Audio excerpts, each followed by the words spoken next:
I think it's that I look at my whole life and I see the awful, terrible things in my life and turn it into something funny. Best friends, butt buddies, broadcasters.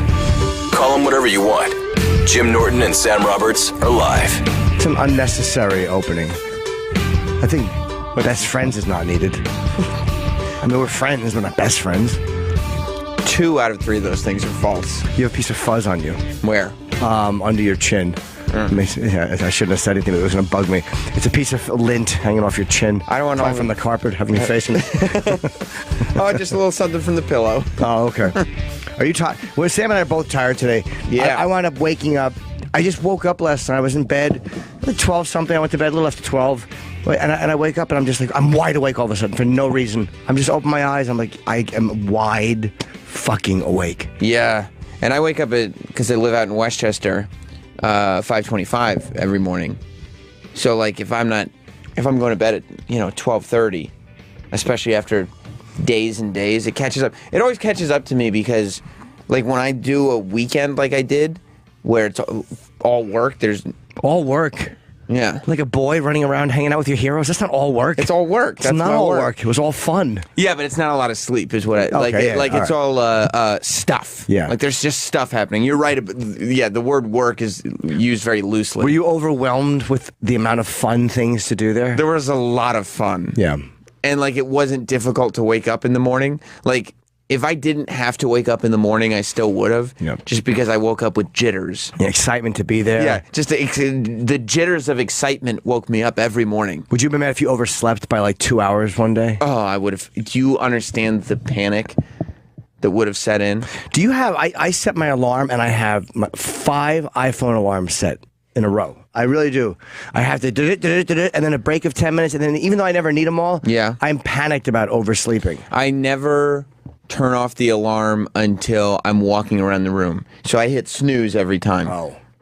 And that way it goes off every 8 minutes or something like that, regardless. So like I will never, until I get up. Now I am usually up before the first snooze. I have a Bose clock across the thing. Like I have to get up and physically turn it off. I can't just hit my phone. My phone's a backup because once in a while the phone shits the bed and it doesn't work right. So I walk across this room. I have a whole system. Yeah, so I don't oversleep. You have to. Scary. Yeah, because and it always just hits you. No matter how prepared you are, it's going to hit you. So I get paranoid about that stuff. My buddy that I was out there with, who was also doing the shows from Hot 97, overslept at the day of WrestleMania. Now, nobody noticed because we got there so early that it was fine, but the bus was leaving the hotel for WrestleMania at 9 o'clock in the morning. So like, and we were out late the night before or whatever, so everybody had to be up. And he missed the bus, and he texted me at like 9:45 as we were approaching the stadium, like, "Oh my God, blah blah blah." So he ended up driving, and he got there, and nobody knew what time. People don't. Everyone's getting settled in. They're still eating donuts and fucking coffee at 9:45 in the morning. Yeah, it's early enough that it doesn't matter. Was he panicked? But he was panicked. Yeah, and I was like, I couldn't imagine being in that position. Oh, I could easily see myself doing that. So I told you I was on a road one time, and it was nowhere near the pressure with 2 guys, Don MacArthur, and I forget the other guy. 3 men sharing a hotel room. It was those 2, and I was the opener, so I slept in a cot in the hotel. And I wake up, and I'm alone, and they had left me. We all drove, but they just took off. I was sound asleep. So I woke up at 3 in the afternoon by myself in a room. And I had to drive, but I was like, I just felt like I had missed everything. Of course. I missed traveling with the guys. And I made the gig, but everything was fine. But like in that moment, you're like, oh my God, I'm missing everything. I'm missing my whole reason for being here. Why am I that panic that oversleeping panicked moment is the fucking worst. Yeah, it really is. It really is, and nothing's better until even when you get there, like it takes some time to like, okay, everything's cool. Like we're just starting now. Make sure you didn't miss anything. Yeah. Yes. And that nobody's like, because the last thing you want, like you start getting paranoid about, oh, well, while I wasn't here, were people going, hey, where's Sam? What's the deal with that? Well, we would invite him and he's not here on time. He doesn't show up on time. He's right. Sleep in. I was, the Saturday show that I did, the pre-show for the other show, the show before WrestleMania, in the hotel because they told me, they were like, you can get there at like 1 or 1:30. We don't need you there first thing. I was like, okay, no problem. So just going to drive over. And I see the guy that I'm working with that night in the hotel in his suit at like 10:30.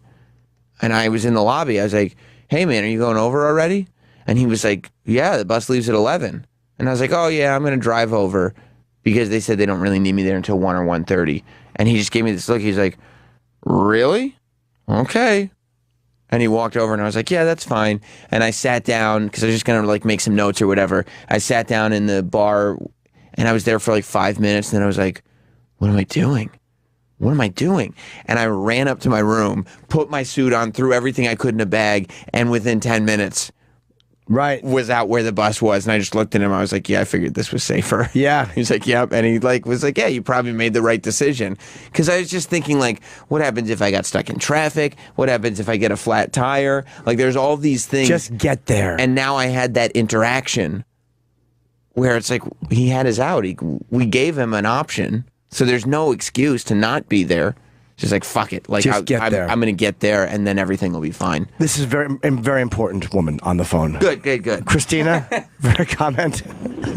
This is very. Hi, Jim. Hello. How are you? I'm good, thank you. How are you? Very horny right now. You're horny, Christine? Yes, because of Jim. I've had just bow out then. baby for years, Huh? and I don't. It's funny. I don't have a libido because of pain meds and other medications that I'm on with my husband. But when I hear Jimmy's voice, it turns me on, and I can masturbate to Jimmy's voice. What is it you like me to say? What do you like me to say? Are you going to rub your coda? I'm going to rub my big juicy twat if you keep talking, yes. Okay, well, I just want you to rub it with your fingers. I want you to slip your fingers in there. I want you to treat it like it's a big taco filled with pudding and jello. Oh. Go ahead, make yourself have a cummy. Oh, God damn. Make yourself have a cummy all over the... What kind of medication are you on? Yeah, miss, I don't understand what you mean when you say you and your husband doing your pain medications, like you're both on them. Yeah, what kind of medication is it? No. I said I don't have a libido. I have bipolar disorder. Oh. There's a medication for that, and I'm on pain meds for my back. It has shut my libido down completely. Except for Jim. Really, Except for Jim Norton. I break through that icy wall of pain and bipolar depression. That's right. With my sexuality. Right. My sexuality breaks your cold walls down. I think it's just your openness and just your whole sexuality and how you treat women and just, I don't know. I find it a huge turn on. I do treat them well. So I usually treat them to some cash at the end of the interaction. Here you go, treat yourself to a few $100 worth of stuff. You treat them well by allowing them to treat themselves to a nice gift. Absolutely. Here you go. I'd love to take you shopping. Here's $400 in the envelope. Godspeed. Well, how old are you, miss? 44. Okay, there you go. That's the problem. What happened to your back? I was in a bad car accident when I was 18. Wow, and your whole life it's fucked you up, huh? Yep, it's bullshit. It sucks. I would love to wake up a day and not be in pain, but what are you going to do? So when you masturbate to the sound of my obviously very, very alluring voice, what do you fantasize about us doing? Are you putting anything inside of you? Or do you use your fingers? Yeah. Okay, I want you to use your fingers, and I want you to go to the kitchen. Do you have a rolling pin or a yam? Hey. I'm not going to stick a yam in my pussy, but thanks. What's that? You ever use... She says she's not going to stick a yam. Oh, you're not? Okay, of her. yeah, it's the wrong color. How about a zucchini? And I'm driving, too. Yeah, you're driving, even better. You got an eggplant? How about one of those loofah things? You ever use one of those? Yeah, could you rub your nipples with a loofah sponge? A loofah, no. All right. Well, thank you, Christina. It was very nice of you to say that. That made my morning. I mean, I know I have a very sexy voice. I've been told that by a lot of people. How many? Including Christine. I have a quick question for you, Jim. Are you still on AOL? No. What? No, I'm not. I'm using fucking. I'll go home and open my Gateway computer. Yeah. No, I'm not on AOL. I have Hang a on. Gmail account. I'm signing on to Prodigy. Make sure you don't pick up the phone. Why do you want to email me? It's my Gmail account is attached to my Twitter. I used to email you at Yellow Treats years ago, and I met you a couple times at a couple shows. Did we ever fool around? No, unfortunately, no. Well, a couple years ago was your time, Miss Double Fours. Yeah. Yeah, Reggie Jackson's number. Are you talking about my tits now or my age? Sam was making a very disparaging ageist remark, which I didn't go for. Are your bosoms large? Yes. Well, wonderful. Huge. Oh, nice. Do you have kids? I do. He's 25. Oh, god damn. Wow, that's cool though. You were like when you're 44, you've already got a 25-year-old. You got it out of you're done. That's good. Yep. Derek is 25. That's a good point. So basically, Derek, your mom's on the phone. World's wettest mom. Yeah. Bye. Thank you very much. Thank you for taking my call. You guys have a great day. All right. Goodbye, love. Thank you. Where's Derek? Is he in there? Yeah, she just He's in here. takes a bunch of pills to deal with her disappointment of a son. Yeah, and her bad back. That's how she deals with her pain of having Derek. She's got a bad back from carrying this motherfucker all her life. He breastfed until he was 8. So, Derek, how do you feel having mom on the phone? I don't think that was her. It was her. It's the Sounded right like age. her. She's not from Delaware. Well, she was trying to throw us off the scent, but she gave it away with the age of her son. The eggplant thing. Yeah, giving, fucking frigging herself off to my voice. Yeah. She frigs her world's wettest mom. Tell your mom to stop excusing herself to frig herself off to your boss's voice. Mom, that's my boss. Stop frigging yourself to him. Do you hate when your mom stains like the furry car seat when it's matted? Yeah. Why is the seat all the fur on the seat is stiff? It's matted. Smells like she dumped fucking salad. Boo. Boo. She dumped salad. Yeah. Wow, there you go, master of improv. Good one. God damn it. You're just like, Ate the buttons. yeah, there's fucking Thousand Island all over your mom's car I seat. think it was awkward, like when he picked up the phone and he had to put her through. Yeah. Yeah, he's like, come on, Mom. I don't want, not on the air. Just tell him at least I'm gonna put that you're from Delaware, okay? Yeah, that's right. That's why he did it. Just tell him you're Christine from Delaware. It's Derek's mother from Long Island. Don't mention the car seats we keep replacing. Yeah. Car seat covers were all matted down. He's got those those rubber weatherall car mats that you put on the floor. He's got them on his seats. Well, no, the first seat. You ever see an Irish setter when it's raining? That's what his mother's first seats look like. That's right. That's facts. Remember that, Derek? I don't know how to answer any of this. Yeah. Yeah, your mom was emailing Yellow Treats when she was a youngster. She sure was. While you were still What is Yellow Treats? my old. Right. Oh, well, let me tell you what Yellow Treats is your bonus this year. It's my old. It's my old. It's my old email address. Before that was Tinkle Drinker, and then AOL flagged me. Well, Tinkle Drinker is a little on the nose. Yeah, it was. I was young. Yeah, literally. 34. What did I know? They AOL flagged me. 34. They after Opie Anthony got kicked off the radio. Yeah. And that's the only way I could keep in touch with fans. I had like my inbox was full. It was like 1,000 emails. Yeah. And they flagged me and kicked me off. So I had to go to Yellow Treats. And I kept that one for a while. Now it's just the real Jim Norton. Tinkle Trigger was a good one, right? Yeah. I like it. Yeah, me too. It's literal. Yeah. I'm disappointed today though. I feel really, really unhappy. I feel like I've been just lied to for a long time. Misled even? Yeah. Why Yeah. is that? I mean, is it just the mood you woke up in? Was there...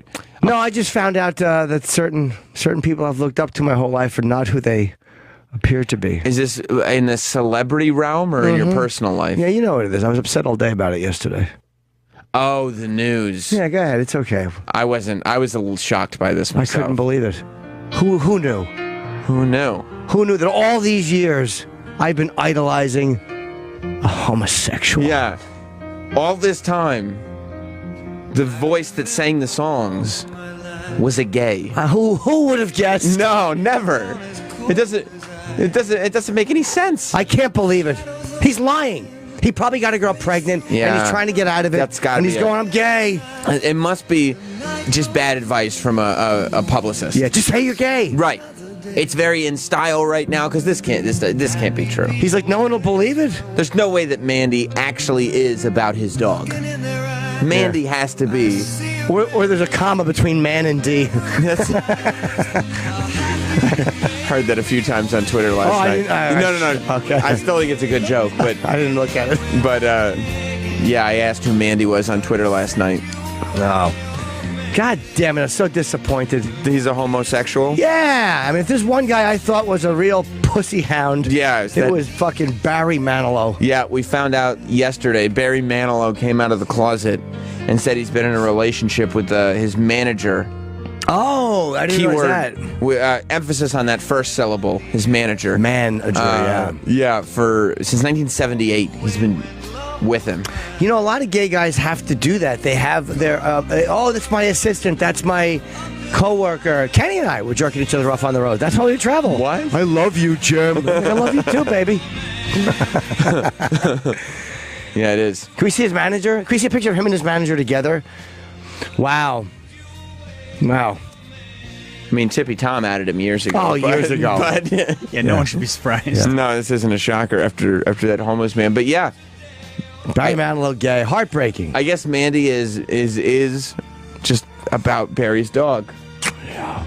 Or a man. Maybe he changed the name to a girl's name. Maybe it was Manny. Man, yeah, maybe it was It's a guy named Emmanuel. Yeah, because we already know Barry's dog's name. Yeah, it was. He had a beagle named Bagel at one point. That's right. I re-listened to that yesterday. Yeah. He was so goddamn funny. Tippy? Yeah. The best. He really was. I'm going to tell you something. His manager, much more handsome than he is. Yeah. Barry was the money, though. Barry was the fucking put the bread on the table. That's true. I thought I'd be disappointing the fans if they knew I was gay, so I never did anything. He said, no, you disappoint the fans with the music. That's what the fans hate. But, I remember we did an after show once. I think it was Barry Manilow with, remember Sal who worked here? Yes, I do. His mom was obsessed That's with Barry right. Manilow. Yeah. That's right. I remember Barry came in one day. He came into this. I met him in the. It was very. I couldn't. It did not at all seem gay. You didn't find? No. It is a weird thing about women. And it happened. It's not just older women, because, in high school, the guys who get the most girls are the guys that every other guy knows is gay and hasn't come out yet. All throughout high school, the gay guys were the ones that had girlfriends all the time. Yeah, And but we'd they didn't pull- know how to handle it. What happened is the girls would like them and they'd go, Oh boy, I'm screwed. Wait a minute. But we'd pull the girls aside and be like, he's gay. What are you doing? And they'd think we were just hating. but that's why they liked him. Because the guys had that energy where they're not Yes. trying to fuck the girl. They're just Right. hanging out. Oh my God, he It's like likes a me as a girlfriend. person. Yeah. It's a girlfriend, yeah. They relate. The guy likes you as a person. They feel like, oh, this is a connection. I wish all guys were like you. Because he's not trying to fuck you. There was a European kid in our school. He was a tall kid. He was good looking. He always dressed well, but he was obviously gay, and tons of girls had dated him. Sure. And we had to pull him all. He's gay, and they'd be like, "You're just jealous. You're I think you were both right. you're jealous of him." And guess what happens? What? The shock of the century. When we get out of high school a couple years later. Oh, did you hear he came out? Yeah, from the time he was born. It's not a shocker. It's amazing how many people blind themselves. Barry, I feel so bad for, I'm happy for him that he came out 78, 88, 98, 08, 18. It's almost 40 years with the same person to have to keep it a secret. Not that you're fucking going to be, grabbing each other's dicks on the beach, but to not be able to. It's nice to be able to do that now for them. Oh, yeah, I would hope they would. Yeah, if Barry Manilow waited this long to come out of the closet, he needs to, for the rest of his life, be one of the gayest guys of all time. He really does. He needs to take advantage of the fact, well, now everybody knows I've only got how many years left on this planet. I'm just going to be jacking dicks wherever I go. What a gay guy. When he does a concert backstage, he wants the guys to come back and go, where's the fire extinguisher? Oh, Barry's here. Right. Good for him. Yeah. He married his manager. They're married. Right. When did they get married? Let's get a little Barry Manilow music. Come on, this place is dead. Yeah, keep the tunes going, How about man. some fucking, let's get the Copacabana. I mean, that really is the big one. That's where Sam and I met too. At the Copacabana? That's how we met to that song. No, it's not how we met. But It was. no, it wasn't. Oh, Dennis just told me that his wife has seen him over 20 times. really? Is Dennis here? Yeah. I told him to come down. Yeah. please do. I'd like to talk to Dennis. Yeah, because I'm sure Dennis's wife gets wet for Barry Manilow. Well, she likes his raw sexuality and She does. masculinity. She does. It's crazy. Like, why, even as adults, because some women will get turned on by hypermasculinity, right? Like Right. some women will, like athletes and alpha males. But there's a lot of women that are just attracted. Liberace was so popular with women. Well, the music does it too, and it's also the flash. They represent. I think women will give up the masculinity thing just for the glitz and the other stuff. But who doesn't know this is being sung by a gay man? Right. This is the gayest song Mike of all Gaydar time. is very good. It just went off. Yeah. Oh, sorry, Danny. Danny. Yeah, never mind. Yeah, welcome. Something else was making that shit go off. Oh, the kid's got a hat. Hello. Dennis Falcone looking good in that Kangol. Now, gentlemen? How are you must have been shocked as a DJ, as a guy who studies music. That's right. You had to be shocked yesterday when you found out that Barry Manilow. No, Stunning news. this came out last year, this news, so I don't know why it's so... What do you mean it came out? He just admitted marrying this guy. They got married 2015. But that news came out last year. That's why I don't understand. But No. he didn't say it. Barry didn't come out and say, I love this man's cock a lot. Right. I don't think he actually said He that. did say did. that. He did. He's like, I'm afraid the fans will be. Now he's just going to be vulgar on stage. Right. This song is dedicated to every guy out there who loves a cock. No, I don't think he would say that. He did it at a press conference, and it was all microphones except one dick was popping through the podium. And he was just rubbing his cheek on all the microphones. Yeah. He's a great entertainer. Yes, he is. He's a fantastic He's a entertainer. wonderful entertainer. Were you shocked? No. Why not? How long did you know he was gay? How long did you feel a special bond with him? 10, 15 years maybe? Now your wife's a big Barry Manilow fan? Yeah, we love him. We go see him all the time. Oh, you cuck out for Barry, huh? I love him. He's a great entertainer. You're just sitting there in the audience cucking out for Barry Manilow. Everybody's up. I remember the first time I saw him was 1978. That was the year he met his manager. I bet you. I bet you him and Danny were talking when the manager approached him for the first time. Oh, yeah. You're probably there. I saw him at Forest Hills Tennis Stadium. And that's the same place that I saw the Monkees and Jimi Hendrix back in the 60s. Monkeys were gay, too, right? Yep. So is Hendrix. I think Hendrix Sure is he gay. was. He Yeah. loved Dick. Who was that fella from the metal group that was came out? Rob Halford? Rob Yeah. Halford from Judas Priest. Yes. Yes. Everyone, but can you turn that down just a little bit, my love? Everybody knew he was gay because when you look back on the songs of like the leather, like I'm looking at Rob Halford videos from the '80s, like when he was doing like Live Aid and all that stuff. Like, how the fuck did metal fans we didn't know? Wasn't the original lead singer from Steel Dragon gay, too? Mm-hmm. I don't know that. Yeah, he was. He got replaced. He ended up getting replaced by a fan. Yeah. Who was Did just he? he got replaced by a guy who was in a cover band. But he's not. They're not as could match big his as That voice. sounds like a movie. Yeah. Well, Oh, maybe it was. Thank you very much, Denny. I didn't know that. Yeah.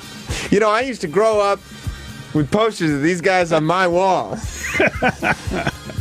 So you weren't surprised? Did your wife know he was gay? You always felt it. Yeah, of course. How'd you feel? Oh, I bet your wife felt it. You just, I mean, it doesn't matter, though. He's gay because he hasn't met me. You know what? I mean, I'm a friend to the gay community. I mean, I bet you are. Sure you are. You're a, friends. you're a friend- poster boy of the gay Yeah, community. You're a friend and a Actually- finger puppet to the gay community. Actually doing a same-sex wedding Saturday night. Are you bet you really? are. Oh, yeah. Oh, yeah. Purchasing your one-way ticket to hell, according to some people. No, I'm not. I'm Just want to put that out Nope. there. You want to put that out there? Yeah. I mean, you want to spit in God's face? That's up to you, I'm Denny. Get for all viewpoints across. I'm all for same-sex weddings because I make more money. All right, well, There that's it fair is. enough. If you, That's the the almighty business. dollar is That's- more Yeah. important Yeah. than the almighty's wishes. You know what they say. Your favorite Money color. talks. Your favorite color in that gay rainbow is green. Am I right? No, but I want to tell you something about the rainbow. Back in the 70s, you used to have the rainbow, and you would put it on the back of your car, window on the hatchback. Do you remember the rainbow, Travis? Of course he does. Yeah, when I, when Remember I was what in high talking school. about? Right, Of course exactly. he does. We used to take stickers and put them on people's cars. No. You wanted it. You And wanted that to made put them these gay, on. right? No. People in high school that we knew But was that's Look, that's he's before. gay. Well, he's a rainbow sticker. Why would he put that if he wasn't gay? He's No, gay. There's a rainbow sticker on his Because car. because you Just like the remember Kermit that. song, What a The great Rainbow prank. Connection. Don't you know that song by Kermit, The Rainbow Connection? It's a gay Yes. song. Yes. That's not a gay song. It's a gay Rainbow song. Connection is it's a gay Of song. course, it's a gay song, Well, bro. Jim Henson was gay. Kermit. Yeah, Wait, was he gay? but Kermit the pig and Yeah, everything? probably. Was Jim Henson gay? No. No. No. He probably was a How did little he get bit. AIDS? Well, Maybe. Did he have AIDS? I should probably know all this. I don't know Oh, if Jim maybe I'm Henson wrong. died Or of pneumonia. AIDS. Am I making all this up? Yeah, I don't know if Jim Henson died of AIDS or Wait, not. did he or no? Well, check Snopes right there. Did Jim Henson die of AIDS? But it is a rumor, though, so it's not crazy. For him. No. Oh. Yeah, he didn't die of it. I'm almost positive he did not die of AIDS. All right, well, we corrected it. Let's see what his cause of death was. Later life and death. Streptococcal. Wow. Toxic. You know what his... Wait, what is that? What Travis, what is it? Streptococcal. What is that? Fuck Mumps? yeah. Before I even say it. Strep throat on your pecker. Go ahead. He died of a cum overdose. So maybe he was. Yeah, who knew? That happens. Yeah. Okay, so he was not gay and he was done. No. Wow, I was 0 for 2. But that was a rumor that was going He around. So I probably didn't make was it a up. little bit gay, I think. You can't have your hands in those fucking puppets' assholes for 40 years without liking a dick occasionally. He was Yeah. married for like 30 years. Oh, yeah, Travis got air quotes going. All right. Exactly. And I'll be married for 10 this year. Congratulations. Yeah. And they said it wouldn't last, huh? Is it what? Thanks, Dennis. Is that Jokes. Yeah. They never had And a it wasn't fight. they who said it wouldn't last, it was she. She said it would never last. like you mean? Let me tell you something. If he did not fuck Debbie Harry when she was singing Rainbow Connection with Kermit the Frog in the '80s, he was a homosexual. Yeah. Debbie Harry was fucking tossing pussy like frisbees in the Yeah. 80s. And she was a piece of ace. And a rapper. That's right. That was a good song. That It was a good song for a Muppet song. Yeah, It wasn't what a are good you song talking overall. about? No, the other. Do you know who wrote this? What's this one? Frank Sinatra. No. No. Paul Williams. Paul Williams. That's right. He's gay. No, he's not. Loves dick. Loves dick. Everybody, all musicians. Did you like him in the are Cannonball gay. Run? I did, yeah, but I liked everybody in the Cannonball Run. Pat Buttram. Remember they both? I do, yeah. He packed butt room. Yeah. Pat Buttram. That's right. Packed What's his butt name? room. He's a writer, right? For Carson. What's his name? No, Pat McCormick, I think Pat that was. McCormick. Yeah. No. Pat Buttram. Who's Pat Buttram? I don't know. It's just in your. It's Actor. probably your fantasy name at home. That's probably your dress-up name, your sexy dress-up name. You can call me packed butt room. Pat Buttram, detective.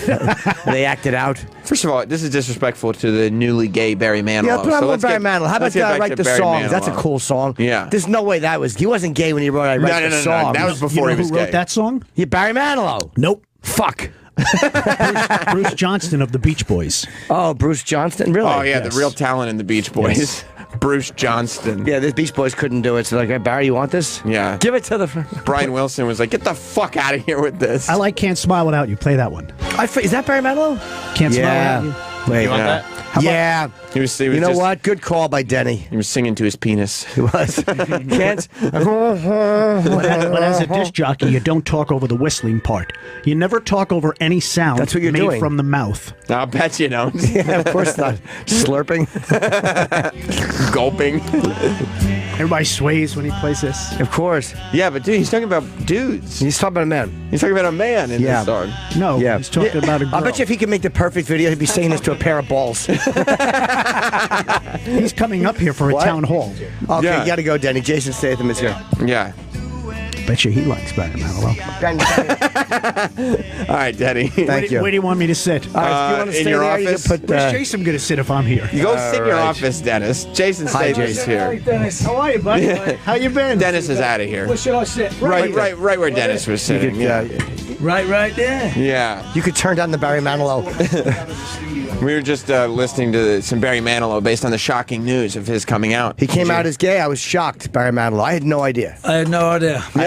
Nothing would have indicated it. I mean, for 40 years maybe, there's been a few little sneaking suspicion Here and there, but not really. here and there. Nothing.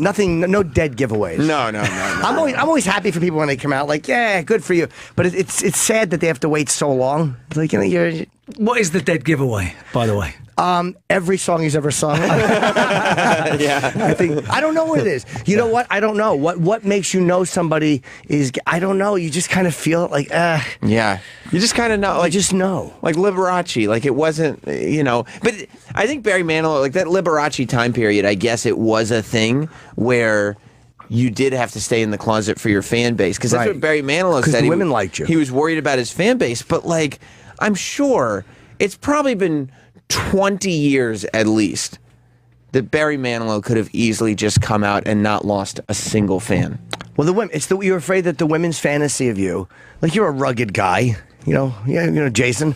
And, the idea of you know, that would probably kill a lot of female fans for you. They'd be like, "Fuck, this is the guy that we." You know? think so? Yeah, I mean, I don't know. The fans would still like his work, but they would probably go, like, "Oh." I don't know. No comment. Well, listen. Fast 8 is coming out. Yeah, it's coming out, yeah. Are you excited about this? Yeah, I mean, it's another fucking movie, right? Yeah. That's the best promo. By the way, if you do the Tonight Show, please say that to Jimmy Fallon. Can we swear on it? Yeah, absolutely. But that's a great promotion. It's another fucking movie, another right? fucking movie, right? Everybody's like, yeah, I'll go see another fucking movie, sure. Have you in your career, I'm sure you have, and I know this franchise you love, have you ever in your career had to promote something that you didn't love and you got to do it with? You don't even have to say what the movie was. Yeah, plenty of fucking times. Oh, you haven't? Well, okay. Well, look, the point is, it's very hard to be open and frank about the ongoings or whatever. You know, let's say you work with a director who's a bit of an idiot, you don't get on, you don't really think he's that clever or whatever. It's very difficult to say that because it's just negativity. So it's better, you know, if you got my mum always used to say, if you've got nothing good to say, don't say anything at all. Yes, and right. I think my mother wrote that down because she hated me. So in a way, it's better to not get into that world because you just sound like you're a bit of a negative chap. And not always in all kinds of business everywhere. I think people. You know, you get the rough with the smooth. Some movies are the best, smoothest ride, and you can have the best fun, and they become a real purpose in your memory, and you have you look back with great fondness on those times. And others, you just can't wait to get the hell out of there. And that's just nature of the business, no matter what you're doing. But you got to be beyond getting yelled at, though. Like, you're Jason Statham. Like, you know what I mean? Like, when you're newer, a director probably has to talk to you a certain way. But it's not about even getting yelled at. I mean, you just really want... You know, you want to work with smart people, and smart people make you relax, and you can have a good time. But if people are doing stupid things in front of your nose... then it's very hard to say, you know what, this is a good day at work. Right. But, and you have to bite your tongue the whole time or let him know he's being a fucking idiot. Well, that's the usual thing. It's it's hard to say. You have to really be like a good politician in what you do and how you behave. Otherwise, you'd end up in punch-ups every day. You don't want a negative vibe on the set, even if they can't fire you because you're you. You still don't want that feeling on the set like, oh, fucking Jason's difficult. Like you want it to be a smooth. So how will you tell somebody if there's a decision a director's making that you don't like? You know, you might want to voice your opinion. Will you take them aside and go, maybe we could try that? Will you be a diplomat about it? Yeah, of course, because you don't want to be. You want to try and help people to help. You want to, help me help you. You know, I think that's the idea. You want to try until there's only so many times that you can really go there, but you want to try and be as helpful as possible. I think the best idea. You just want to get the job done. You know, some days you really have to be smart about how you handle things with certain people. How many times will you go to somebody with a suggestion or being like, look, I really think we should do it this way, and not be listened to before you just snap? And be like, what are we doing? It's some people, you just... I don't know. It's some people have the thing with a director, they have to have a vision, right? And it's sometimes not in line with what the script is or your perception of what the script is. There's a lot of moving parts with a script, with a movie as a finished movie. You know, you've got the vision of what you might anticipate it to be can be completely different by the time it's finished. And you have to accept that. I mean, at the end of the day, we shouldn't be moaning because we're hired actors. You come in, you get paid, shut your mouth, do your work, and go home. It should be a little bit of that, but sometimes you want to try and get involved, and you want to try and collaborate and get things done, and try and help with the creativity. And sometimes you can do that. And you also want it to be the best. There's no clear-cut line about you being an actor, come in, say these lines, and then go home, or come in and collaborate and let's work this out and do things and make the best of it. Do you ever want to because you're a guy who does fast, high action movies? Do you ever get offered parts where you play something totally different, you know what I mean? Like you're a concerned father and you're in a divorce and it's a real soft role and you just don't want to do it. Whose daughter got kidnapped and now he must save her. No, that would probably be the same as this. Okay. No, but I mean something that's so out of the box for you. Do you get offered that stuff? The mathematician that's going through a bitter divorce or something. No, I don't get offered those. You know, would you want to do one or no? Yeah, not really. You know, no. I mean, I only want to do things that I think I could do a good job at, and I think I'll be no good at that. Really? No, I just, I'm not an actor really. I mean, I used to, work jewellery and pitch jewellery on the Did streets. some modelling. You're right. I was a sportsman for years. I'm not really some thespian that can adopt and chameleon himself into different roles. I just got into this by, being at the right place at the right time. I was, working in the street selling jewellery, and I got plucked from obscurity into the movie industry. So it's not like I spent years honing how to do different accents or pretending how, working on my craft, whatever it is. That stupid line, that doesn't apply to me. So I accept what I'm good at, or I might not be good at any of it, but I accept what I feel that I'm confident at, and just try and go with the flow in that direction, Well, being confident at it and comfortable, I think that's the biggest part of it, and it's like it's just relaxing for you. You're not intimidated by any of it, and I think that's why you are good at what you do. Yeah, a lot of the characters I play are, pretty similar in some ways. I get a lot of the physical roles because I can do all that. So there's an authenticity with that. So I tend to stick to it, and it's, I try and do things that aren't always like bashing people up. I mean, I've done a couple of movies that, I played a bit of a drunken sort of homeless guy once. It was a movie called Hummingbird. It was a good stretch for me to do something that wasn't necessarily playing the hero, because the hero is, something that I've done a lot of, with Expendables and Transport 1 and 2 and 3 and all those things where you have this indestructible sort of physical side. So I've done a couple of things, but it's hard. You have to really wait and choose something that really is of good quality, because just to do something different. Actually, no. I did a comedy recently with Paul Feig and Melissa McCarthy, and that was one of the best laughs I've ever had. What was the movie? It was called Spy. It was a big movie, yeah. Oh, yes, that's right. Yeah, yep. And that, to me, that was a breakaway from what I normally do. So I really enjoyed that. And, it's... now and again something comes your way and you go, I'll give that a go. Yeah, but it's not like I'm searching for it. Right. Your story is exactly what the guy from Captain Phillips thought was going to happen to him, the Somalian guy who's like, I got plucked from obscurity too, and now I'm in the movies. And they're like, no. You're in a movie. This doesn't keep going after this. Yeah, I met him. It was a really nice chap. I met him when he's, a couple of years ago, 3 years ago. Right. Yeah. And he got nominated for that. Yeah, he got nominated, yeah. That's almost a curse, though. Like, not that you can't have a good career, but if you get nominated or you win, like Timothy Hutton won for Ordinary People. Right in the beginning. For supporting actor, really young. Yeah, sometimes if you win too soon, it has even though he's always worked and he has a great career, but it jinxes you a little bit, I think, on some level. Yeah. If you win I've got no worries early. about that. I don't panic about the jinxing. Do you go to the Oscars? No. Could you? I'm a member of the Academy, but you've never gone. We never get invited. Do you have guys at home that came from where you came from that are like, especially when you first started, that were like, yeah, I'm gonna do that too.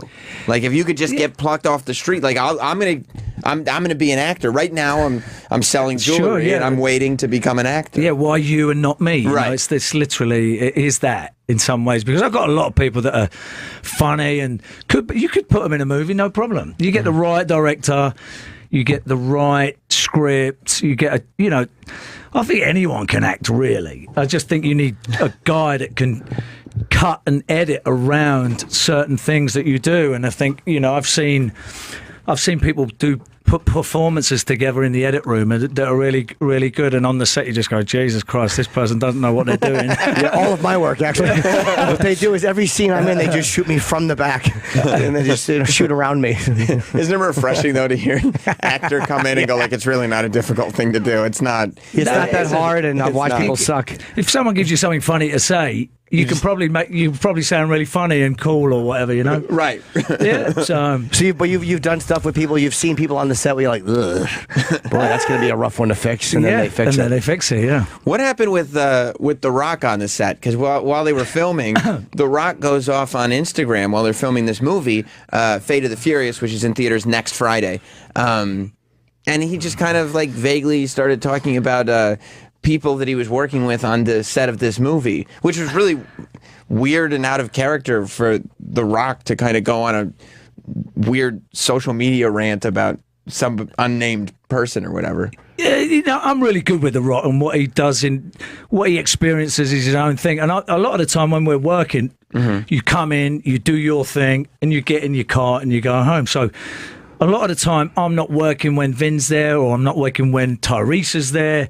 Everyone's got their own thing. So if stuff happens on set and you're not privy to what was going on, you just keep your nose out of it. So you like look at it, leave them to like it. you hear that story and be like, oh boy, like that's nothing to do with me. I'm not even going to ask. Yeah, I don't get into any of that. It's not my business, and I don't want to make it my business. Right.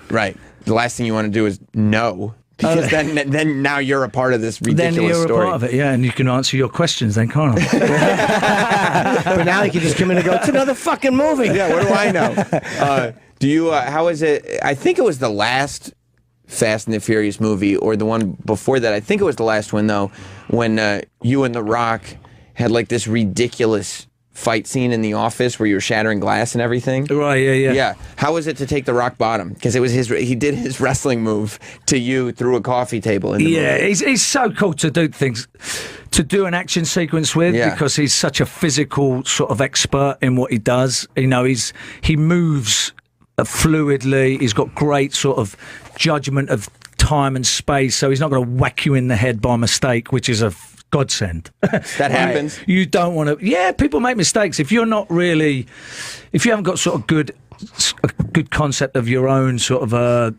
body and space, balance and space. If you're swinging hard with adrenaline, you're trying to miss each other, but carefully miss each other. Right. And if you're not, accurate in that sense, you can really make a mistake. And if he makes a mistake and you're on the receiving end of it, then it's straight down to hospital. So he's the opposite of that. I mean, he's extremely precise, and he's just so relaxed, and he's just a diamond to work with. He's a 10 out of 10. I'm watching the scene now. It's really well done. When you do a fight scene like that, like you said, you got to miss each other's face by a quarter inch.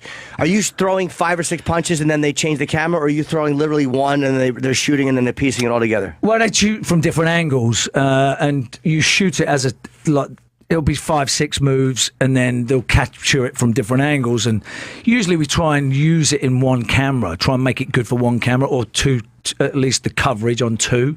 But sometimes, how they edit these things is, again, you're at the mercy of the director and how they see it. I mean, sometimes we'll shoot a sequence, and it's a point of frustration sometimes, because if you try and fight several guys or, several opponents, and you want one particular angle and you want to capture it in a single take, you'll have the camera sort of moving back with you.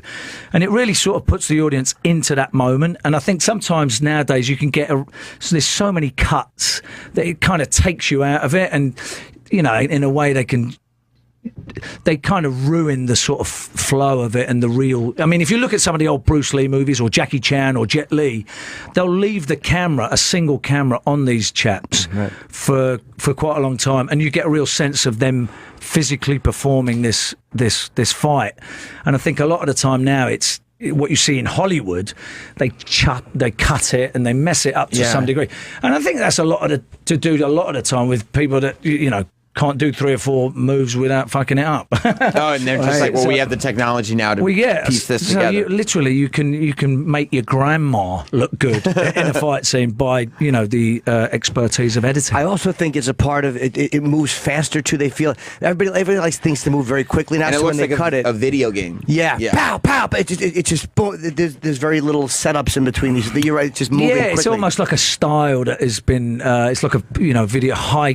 They speed ramp certain things, so they make it that looks a little unrealistic for some science fiction movies and stuff like that. I think The Matrix, and trying to reference a couple of pictures, I think it looks really good and can look really impressive, where they speed ramp it and then they go extreme slow motion and they get a great effect with it. So I think it's all about the purpose and the type of movie, whether it's good to be used. I think it's really important what kind of film it is. Yeah, I mean, one of the best fight scenes ever is that fight scene in They Live, and that's like a long 15-minute fight scene, and so many of the takes are really just long. And so it feels like you can actually get lost in it. It's not this thing that you're like, and you kind of develop this sense of like, okay, this isn't real, this is something else. When the takes are long and you're watching these two guys fight, I think it's easier to get lost in the fact that it's real. Yeah, and there's one thing for sure. If it's a long take, these guys, you have to be able to perform it. So, you can't hide behind sort of stuntman and quick editing. So if you people like Tony Jaa, he's a Thai fighter that basically does. Do you ever see a movie called On Back? No. Again, he did a really long take. I think it was like a 7-minute fight sequence that went up a staircase, up a second floor, 3, 4, 5, 6 floors, and I think he fights about 50, 60 guys. And I can't imagine how many times he'd done that. But to get it all sort of inch perfect is pretty outstanding to do that in today's world. That's why you're better off being in a John Woo movie because you get to shoot everybody. That's the easy. All you got to do is point guns and shoot. Point a gun, yeah. Do you ever watch those old John Woo films? Yeah. Those are like where Tarantino said he got a lot of his ideas and the double gun. Those are the best movies, man. There's so much great violence in them. Yeah, superb. Is this? I doubt it, but do we know if this is the last Fast and Furious movie? It's called The Fate of the Furious, but that almost seems like an end. It's the 8th film. But people kind of thought the last one was going to be the end because of Paul Walker, and they figured out how to do it. They figured out how to bring the franchise back, obviously. So in my mind, if people are still going to see these movies, just do them forever, right? Who cares? Like, just keep doing them. It's like, the audience demands whether you do another or not, right? I mean, if there's $1 billion that's going through the cash register, there's another one coming. Yeah. So this will be the last one. If it doesn't sell, if it sells tickets, we got more. Yeah. And the appetite is what creates the writers and everybody to get inspired and go, you know what, maybe that guy didn't, and all of a sudden you've got a great script. I don't know what it is about these movies because I don't even like superhero movies anymore. Like, I get tired of stuff, but I just keep going back to these Fast and Furious movies. I watch all of them like over and over. Like, I think they're awesome. Have you gotten hurt doing any of these fight scenes? Have you ever gotten clipped? You always get clipped, yeah. I mean, usually you end up going in with a little injury anyway. By virtue of what I've done over the years, I've always getting a few things stacked up. So you're always rubbing your leg, and you always. When I say get clipped, it's not like you're getting whacked in the head. I mean, we're not in the UFC. Right. These are people that are really getting. We're just getting little tweaks and strains and silly stuff. Do you watch fighting? Do you like fighting? Yeah, you do. You enjoy watching. It's my favourite thing. Boxing or UFC? UFC actually. Oh, okay. Yeah. I've always been a fan from day one. It's my favourite sport. It's all I watch, really. Did you ever train martial arts? Yeah. What'd you take? I did a little bit of jiu-jitsu. I did a little bit of kickboxing. I've done, pretty much, they're the two most specific. And a lot of the fight training that we do is all sort of related to that. A little bit of judo I did for a while. Just, screwed about and fucked about in different things.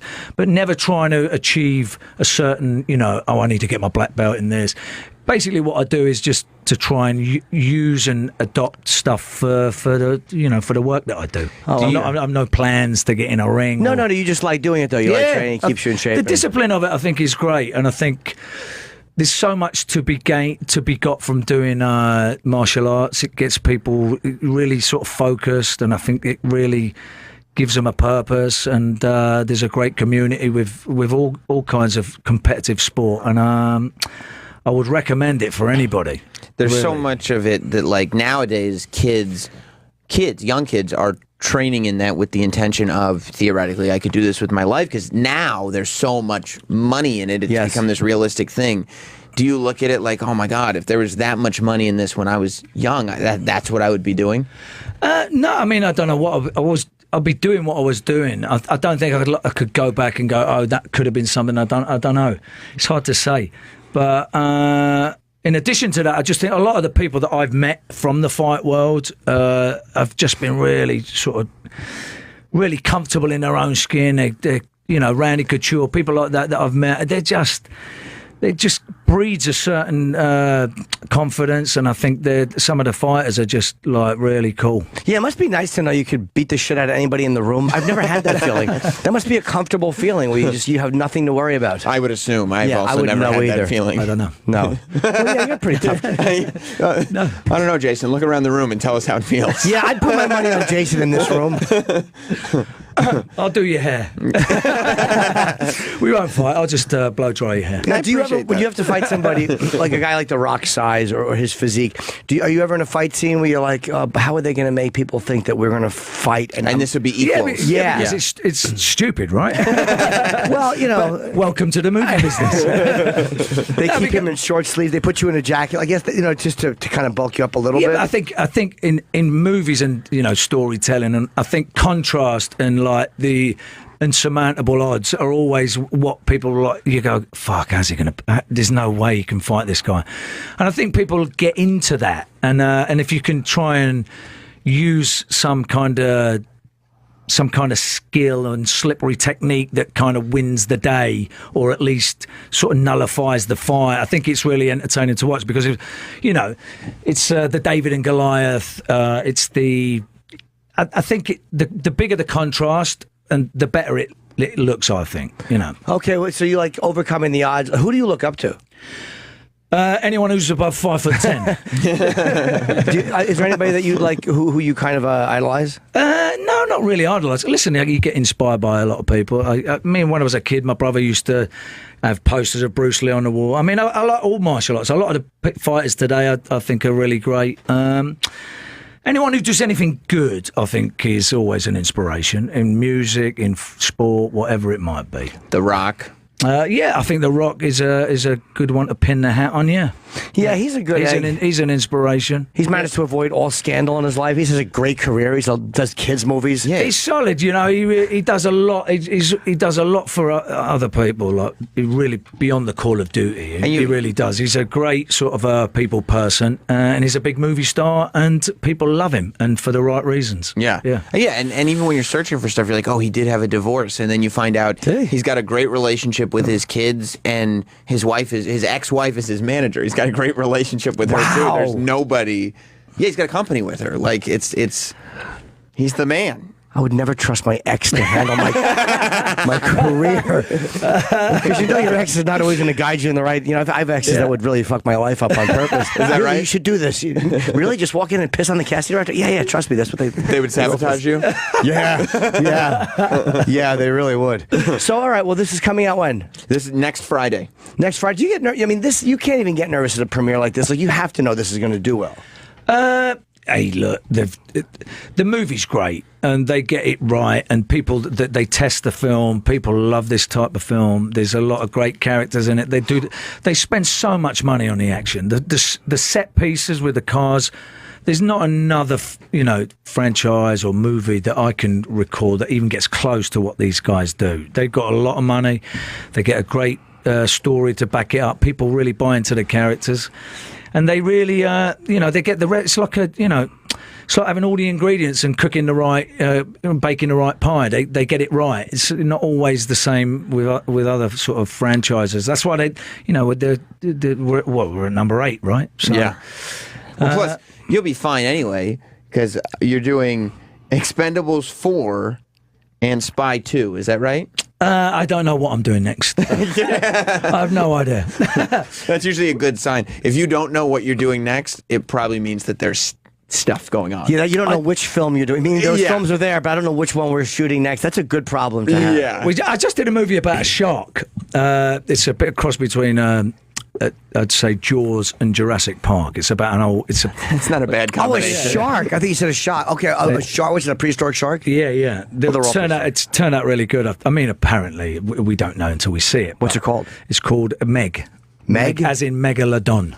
Yeah. Oh. Is it part of that franchise, the Jurassic Park franchise? No. It's for Warner Brothers, so they know how to make 3D. Those. Yeah. Probably. I love a good 3D. I am a sucker. I'll watch anything in fucking 3D. Kramer vs. Kramer, really 3D. You don't like 3D? You don't like 3D? Not really. Oh, I'm always fucking around with the glasses. They bug me. Then again, why would you? You've lived it in 3D. You were there. Yeah. You've seen it in 3D. I love 3D. I'm not a 3D fan either. I like it. I don't.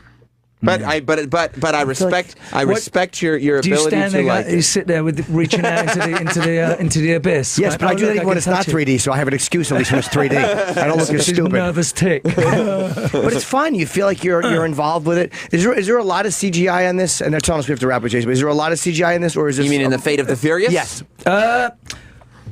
When you I'm sure say there's some, but of course there is. I mean, a lot of the things that happen are very dangerous, and the thing that you're fighting against is is the insurance company going to allow you to do this little stunt here? Because if it goes wrong, there's $300 million at stake, and they have to finish the movie, and they can't rub you out of the movie halfway through. So they have to make these really executive, smart decisions on what's safe for you to do and what isn't. So there is a little bit of CG, but what I really admire about these people is they really try and put everything in camera. Spiros is the second unit director, and my friend JJ Perry, who designed all the fight stuff. We do it all in camera. The CGI element will be just to fill in odd frames here and there and create some of the bigger set pieces. Like there's a set thing with a submarine that comes through the ice.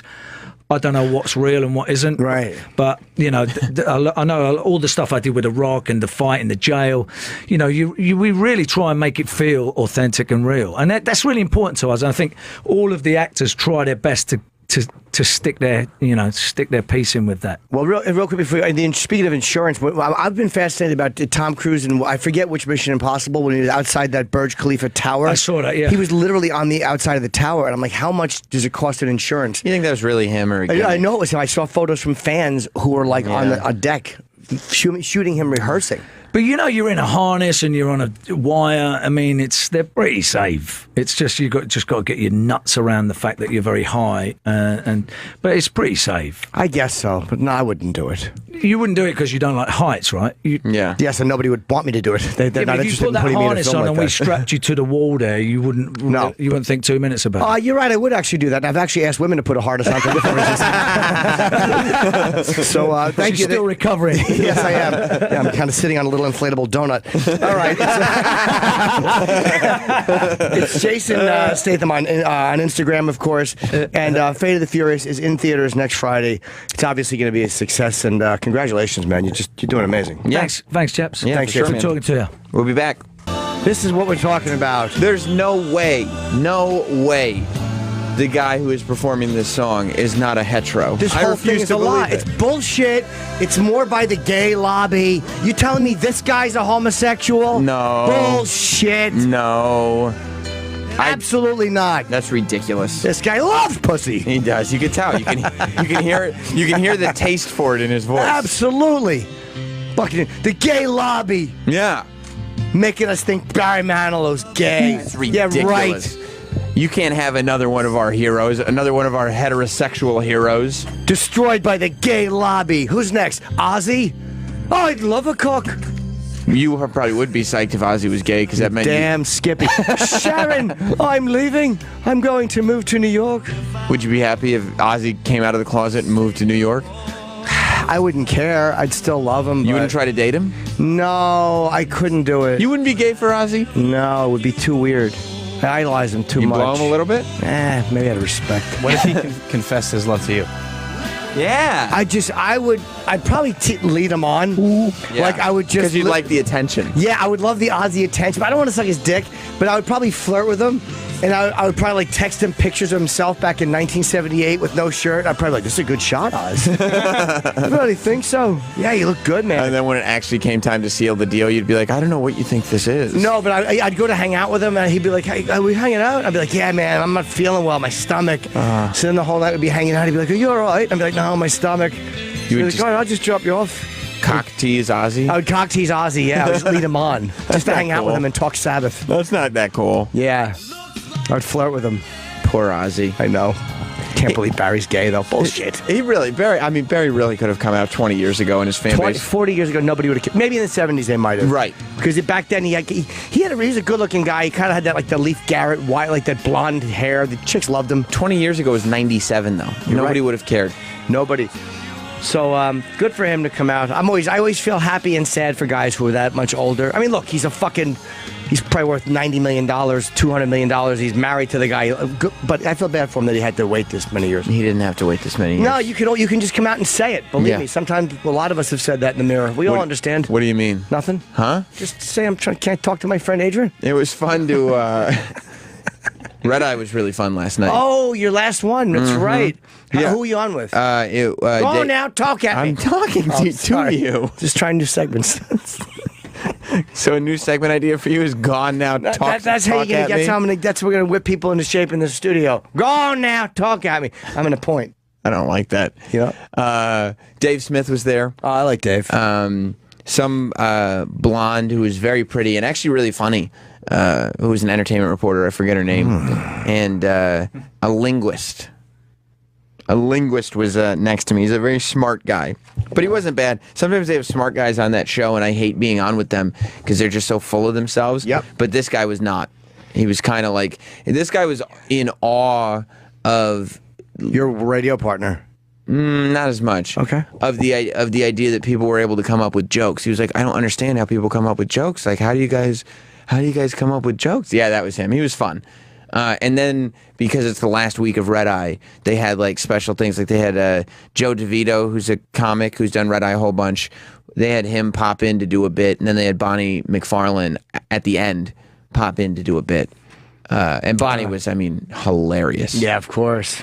So it was fun. It was fun, and the vibe was fun. Everybody kind of knowing. Yeah, it's cool to see the people they get when I'm not available. Well, yeah, who makes it about himself. It's not. Yeah, I kind of wish I had been able to do it with you, man. That seems like I'm bummed for the show. It was a fun show. Yeah, it was a fun show, and there's not anything else like it. No, because they don't do it. All the comedians who knock Fox, I get, they're conservative. They treated comedians great. Yeah. They had this funny show. They never told you don't say shit, right? Oh, you can't joke about that. Oh, my God, never. They didn't even, they ask you to send bullet points on half the stories. Half the stories they don't even ask for bullet points on. And almost every show, I would just think of something on the spot and ignore the bullet points that I had sent them. And it was never an issue. It was always just, if it was funny and it worked for the show, it was good, and that's it. This guy is. Sorry, I interrupted you, Sam. No. This guy is upset. He thinks we're gay bashing Barry Manilow. What? That's why I had to take it. Hello. Yeah, he's a crumb bum. Hello. Yes. Hey, what's going on, guys? Are you joking? You know what I'm gay bashing? Yes, of course I'm joking. Oh, no. Well, by the way, who answered the only fucking way I can get through on the phone anymore is if I cause controversy. God damn it, Jim. Who answered the phone? Probably sick baby Dizzle Bizzle. This is what it said. In the Sizzle Bizzle Dizzle Bizzle. Hold on, caller. It said in the quotes, this guy is upset. Oh my God! So D-back, hold on, caller. This guy is fired. So that's up. why I would not have interrupted that to go to the call. I'm like, really, this didn't sound good again. Can Derek explain why he thought this guy was obviously pranking? And then the guy goes crumb bum. He's got the he's got the sarcasm detector equivalent to the gaydar of a woman who had a crush on Barry Manilow all these years. Excellent comparison. I don't know if he was being sarcastic or acting sincere. He sounded very sincere to me. Sir, were you being sarcastic or acting sincere? I was being sarcastic. I put on a gay voice and did my best. Well, you actually sounded. I want to get on the phone and talk to these guys. Yeah. Oh boy, he's upset and gay. Let me on. I have to talk to these guys because they're gay bashing gays like me. Oh man, he's upset. It was a natural fit for him. He sounded great. Let me hear your voice, sir. Can we hear the voice that you fooled Dumbbell with? Yeah, I'm very upset that they think it's okay to pick on people. I just don't understand it. He's coming out, and it's heroic. That's all I did. That fooled you, Derek? Got me. He pulled the wool over Travis's eyes. Of course he did. Yeah. I'm a regular Frank Caliendo on the phone. Yeah. There is, like my phone screener instinct would be like, hey, are you serious or joking? Yeah. Or XM. He immediately said, hold on, let me get you through. Oh, this is going to be a hot one for the guys. Yeah, controversy. Wait till the guys get this legitimate queer bait on the phone. Yeah, controversy sells. 6 tonight. Listen, while I've got you guys on the phone, I just wanted to say, Jimmy, I love the show, buddy. Keep up what you're doing. Thank you. Why would you say that just to Jim? You mean you love the whole show, right? No, I love what Jimmy Travis, D-Boy, what everybody's doing except for, you know. Do you not like Adrian, Sam? except for Adrian? Thanks, buddy. I appreciate that. The fucking parasite that continues to glom on the microphone every morning with you, Jimmy. Sir, I have to disagree. I have to defend my co-host. I don't know. Sam is a very good contributing thinker. I love having Sam on the show with me. I will say, the both of you, I thought the Jason Statham interview was great. And how fucking cool you guys got to have Jason fucking Statham in the fucking studio. We talked to him before. Match. Say Yeah, something nice to Sam, dude. You can't just call him Bash Sam. I mean, Fucking I used to call the Sam Roberts show all the time late at night. Fucking Sam stopped me from killing my fucking self one night, actually. So how did he? Things are good, man. Did he promise to kill himself first? That's what would stop me. No. You got to stay alive to watch me jump out this window. Oh, how did he stop you from killing yourself? Why would be even more question. But how did he stop you from doing that? Well, I caught my fucking wife cheating. I walked in on her. Oh, I last night, remember. and I remember you. Did you really do? I went out to the car and fucking sat there for like 3 hours and just turned on the radio, and Sam's show was on, so I decided to call him to fucking talk to him. Wow. And, yeah, I don't know how serious I was, to be honest with you. I mean, I had a gun in my lap, but I didn't know if I was going to do it or not. And fucking, This is my life. I save people's lives, and then I got to take their shit. No, that's the only way they will talk to you. My wife and I we went to high school together, so we have all the same friends. Oh, right. So I was at the spot where I don't know if I could fucking call any of my friends because, you know, they're mutual friends. Well, sir, I apologized. Obviously, I made a mistake when I originally spoke to you. Oh, well, if that's the case, then hold on one second. Wait, did you see her? Was she fucking the guy when you walked? Oh, you walked right in. Why were you home early? How did it happen? Jim is pinching the helmet. Yeah, I am. I'm going by I know you're in pain, and I'm going, lucky devil. I'm over it. I'm over it now. You know, it was my own fault. I fucked up. Oh. You know, I didn't appreciate her, and all right. Well, she made it very clear that hurt her more than it hurt me. So. You seem like such a good guy. Thank you for the call, buddy. We got Shawn Wayans is coming in, so thank you so much for calling us and for not shooting yourself in the head. I'd be fine if he did. Love you guys. Love the show. All right, man. Keep listening. Thank you very much. What's going on, man? It's good to see you. Welcome to the show, Shawn Wayans. Good to see you, man. How you doing? Sit down. Join us. Have you been on with us before or no? I have. You have? Okay. Yeah, a while ago. It was a while ago. You might have even been with Marlon. I'm not sure. Been with Marlon. Okay. Yeah. How you doing, dude? Good, man. How are you? Good. Do you guys still tour together? No. Not right now. No? When you go out with Marlon, who headlines? I mean, we co-headline, but I go last. Oh, okay. so you get the same money, but you take the fucking pressure. I get the harder gig. Because Okay. I've been doing it longer. So, is it hard to tour with the same person for that long? Like as a comic, I never want to watch the same person that many times because then you start kind of like feeding off each other. Not even intentionally, just you're watching the same news stories every day. No, it's not really that. For me, I like going out by myself because I get more time on stage. I get to work on my voice more. Right. When you're doing a co-headlining thing, you got to cut it in half, and you're just doing quick shots, and it's you're not really growing. So I like coming out. I'm able to stretch. I could do a 2-hour show if I want to do it, and keep writing material. Do you like doing shows that are that long? Like, would you do a 2-hour show? Yeah, I've done it before. I don't do it on a nightly basis, but sometimes you get that inspiration, and you're just up there, just surfing. And Shawn is going to be, by the way, just so you know, Levity Live, which is an amazing club in West Nyack, tomorrow through Sunday. So Friday, Saturday, Sunday, and it's Shawn with a W _Wayans on Twitter. Does somebody else have Shawn Wayans with no underscore? Yeah, that's like 7, 8 people being Shawn Wayans on Twitter. You know how it is. We're in the weird zone. Did you try to get it back and they said no? Yeah, it's like you got to negotiate with some idiot for your own name, They hit my website. Well, how much are you willing to pay to be Shawn Wayne? Like, man. Yeah, underscore is free. Fuck you. Yeah, exactly. So, that's what time it is. Your family's very supportive, it seems, of each other. Like, I mean, how many performers are there? Obviously, there's Damon Keenan, yourself, Damon Marlon. Keenan, me, Kim, Marlon, Damon Jr. I have a niece, Shantae, and then I have 2 other nephews, actually 3 other nephews in the business in different places. One's a writer, the other one's a little director, and the other one does music. Do you have any brothers or sisters who aren't in the business at all? Yeah, I do. Because you're one of 10, right? One of 10. And the other ones are just like moms and just like chilling. They work at offices and stuff like that. Just standard stuff. But are they sitting there? Are they like, you're not funnier than me? Just so you know, this is just the career you chose. And that's the thing, is they are funny.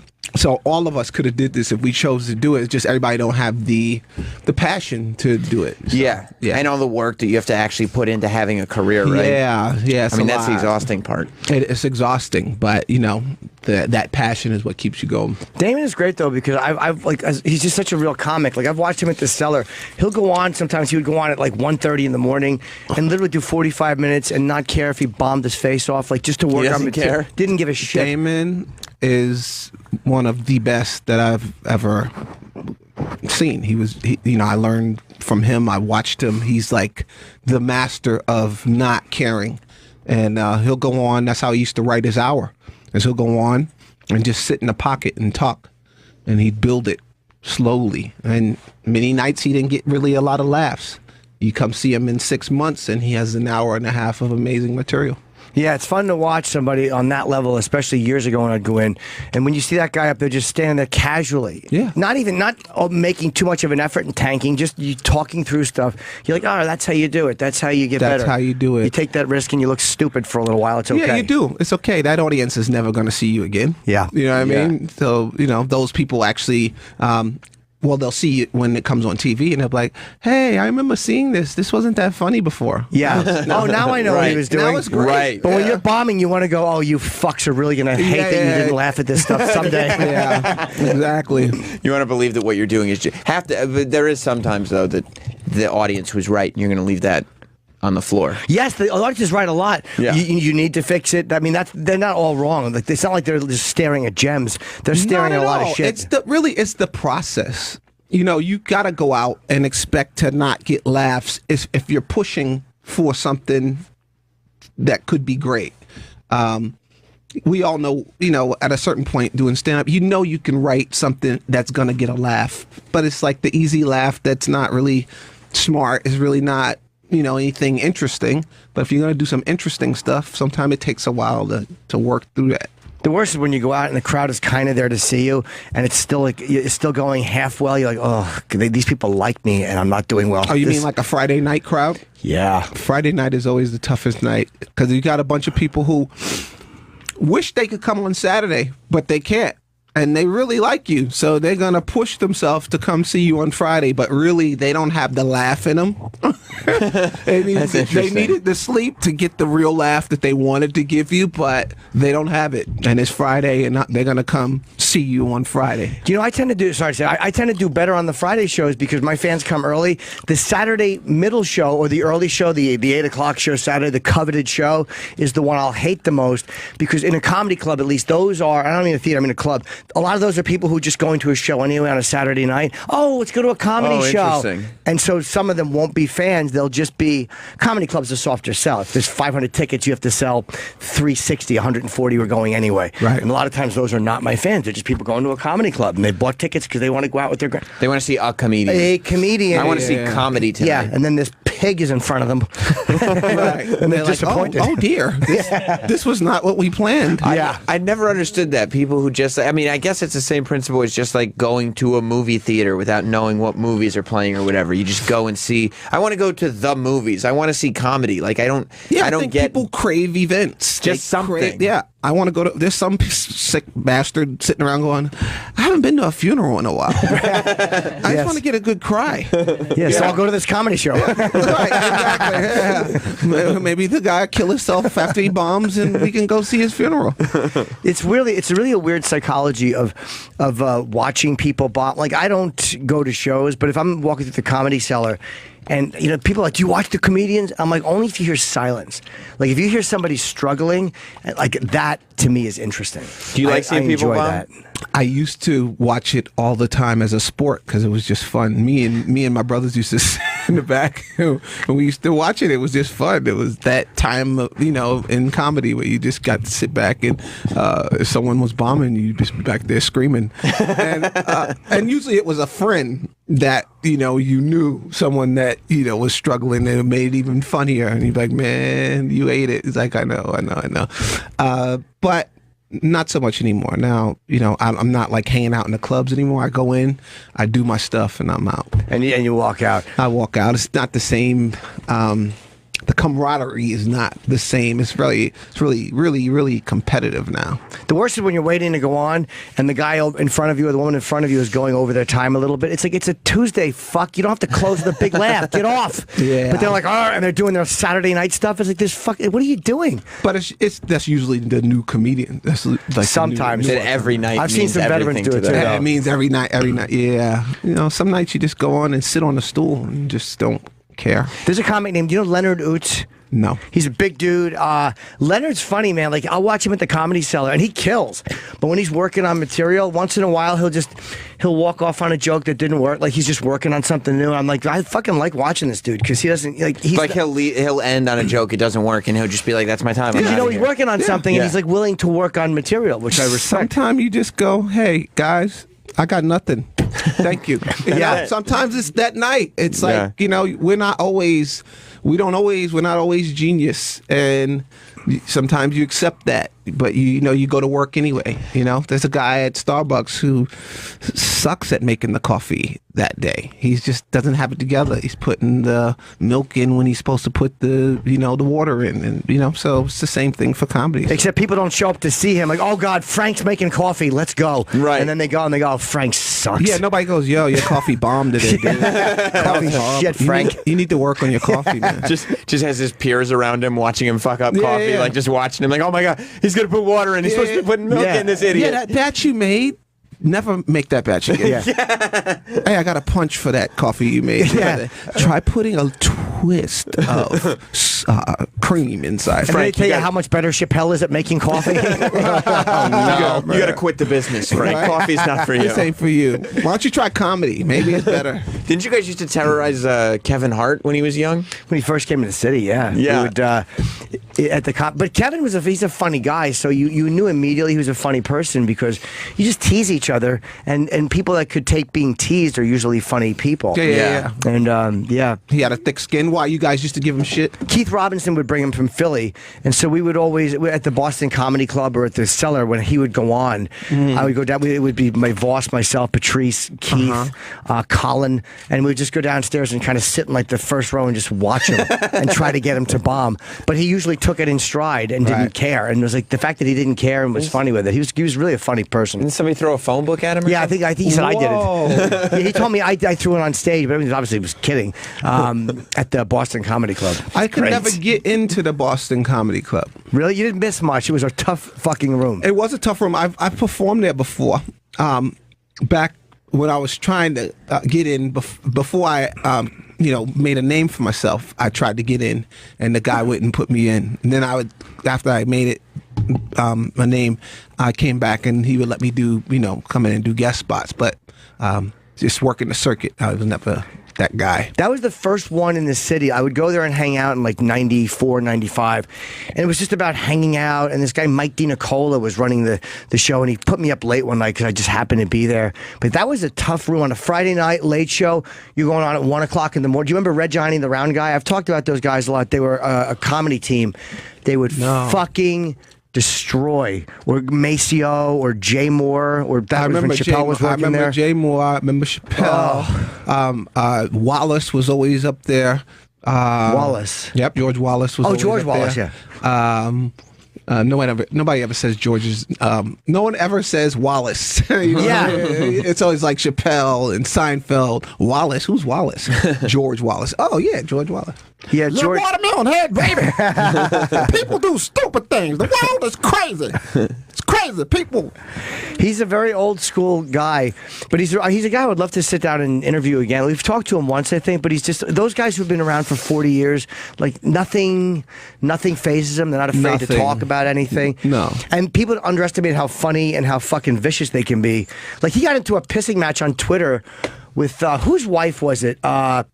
Scott Baio's wife. Oh, yeah. And Scott Baio jumped in. Yeah. I think, or maybe it was with Scott. Maybe it wasn't his wife. He Might have been with definitely had Scott. Twitter beef with Scott Baio. Maybe it was just Scott. Yeah. And Scott said something to him. Oh, he must have laid into him. He said something about it was some corny joke, and George said, "Oh, it's nice to see you dusted off that classic." And you could hear it in his dusting off that classic. It was just such a great end to the argument. Man, you don't want to go there with a comedian, man. Not a guy like that. We have like an evil little layer to us that You're just waiting for a reason. yeah, and you try to. It's like the Hulk, you know. You don't want the guy to come out. You know, you keep him. You want to be mild mannered, kind of like laid back. You know, you don't go there that much, but when you have to, like a heckler in the crowd, and he thinks he got you, and you're like, dude, I just don't want to spend my time on you right now. I came to give these people a show, and he keeps coming at you, and then you just jump on his face like a tiger. Yeah.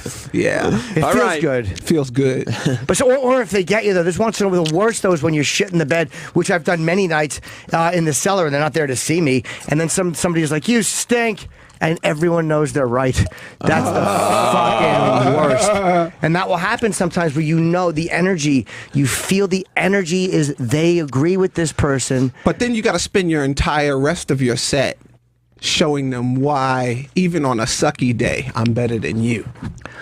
Yeah, I've done that. Chasing them out of the room feels good too. When you with a firearm? I mean, bastard. I mean, bash them until they leave. Like when you can get people to leave the room, and then the crowd hates them. That's a yeah. There was one satisfying one I got where it was a guy and a girl, and I was trying to be nice to her. You know, she was being a real cunt, and I was trying to be like playful with her. Yeah. And then her fucking boyfriend jumps in. And it's like I wanted to strangle this guy. It's like I was being gentle with her. Yeah, yeah. And then he's trying to white knight. Yeah. So I really, really killed him, and they left. And somebody in the post saw it and thought I was wrong. It was like, fucking. I like to turn the audience on them, and you do that by being nice at first, and then they keep going. Because you give them another shot. Then the audience is like, no. Sean's a nice guy. He's not. He wouldn't attack unless he was really pushed to it. And then freaking just lay into them, and the audience is like, yeah, kill them. It turns into Romans, like, you know. But how do they not a lot of time? And by the way, here's the George Wallace was even better than I thought. Take a picture, it'll last longer. I know you are, but what am I? Look at Chachi straight up dusting off a classic. And that was so clear and just precise. That was in response to Scott Baio's tweet, which was so funny I forgot to laugh. Oh, God. You can't even sit. That's not even like. Look, just like 5 words, you know. Really bad. You just bashed them. Really bad. Yeah, was it over Trump or whatever they were fighting? I think so, yeah. Scott's a conservative guy. And it's funny how people go after each other on Twitter. He directed a couple of my my episodes on Wayans Brothers back in the day. Scott Baio did. Yeah. How was he? He was nice. Yeah. Then I find out he likes Trump, and you just kind of like sit back and go, wow. Well, a lot of people do, though. I mean, like, I know that. I know, but I'm saying it's like there's like a I love Trump closet that people were in. Yeah, that you had no idea. Like it's like, you know, it's fine. You know, this is America. You could like whoever you want, but thinking back to when he was directing my show, I didn't expect that. I didn't know that. I didn't know that he, you know, what side he was on. I was just kind of like, whoa. He has been kind of publicly hyper conservative. Yeah, I think they asked him to speak at the convention. Yeah, Trump was having a hard time getting some celebrities, and Scott Baio. So Chachi spoke. He spoke. What he said? Wow, wow, wow. Oh my God, I forgot. Wow, wow, wow. Why would he say wow, wow, wow? Because that's his thing when he's seen a hot girl. Wow, wow, wow. Oh, I forgot about that. When he seen Melania. Wow, wow, wow. Oh, I was a big leather Tuscadero guy. Pinky. Yeah. Pinky. That's fucking awful. I didn't know love she was that a lesbian. Show, I love Happy Days, man. It made you feel good. It was just like, you know, we need something like that again. We need to feel good like Happy Days again. You know. You know what's amazing about the Wayans brothers show and the whole family really is that, like, I feel like it's your family and the careers that you guys have gone in phases, and it's made it to the point where you guys aren't really capitalizing off the names of the guys that came before. You know, like, I don't think, like, Keenan and Damon, of course, that came first. And then when the Wayans brothers came out, that's when I was growing up. And so I mean, I knew about In Living Color and everything, but I didn't really, and I don't think the people watching that show, the young people, connected you and Marlon to In Living Color. To In Living Color or to Keenan or to Damon. Right. And the same, and then you did, and then Scary Movie and then White Chicks and all that. And now I don't think that the new young fans connect Damon Jr. to you and Marlon. Yeah. And it's so it's like a Wayans for every generation. Yeah, it's pretty. Damon Jr. is doing stand-up, right? Yeah, Jr. is really funny. You know, it's funny. I saw him and his dad at Carol. I was doing a set at Caroline's, and I saw him and his son. They stopped in for a minute, but I was already on, so I guess he was going to do a spot. And he's on New Girl, right? Yeah.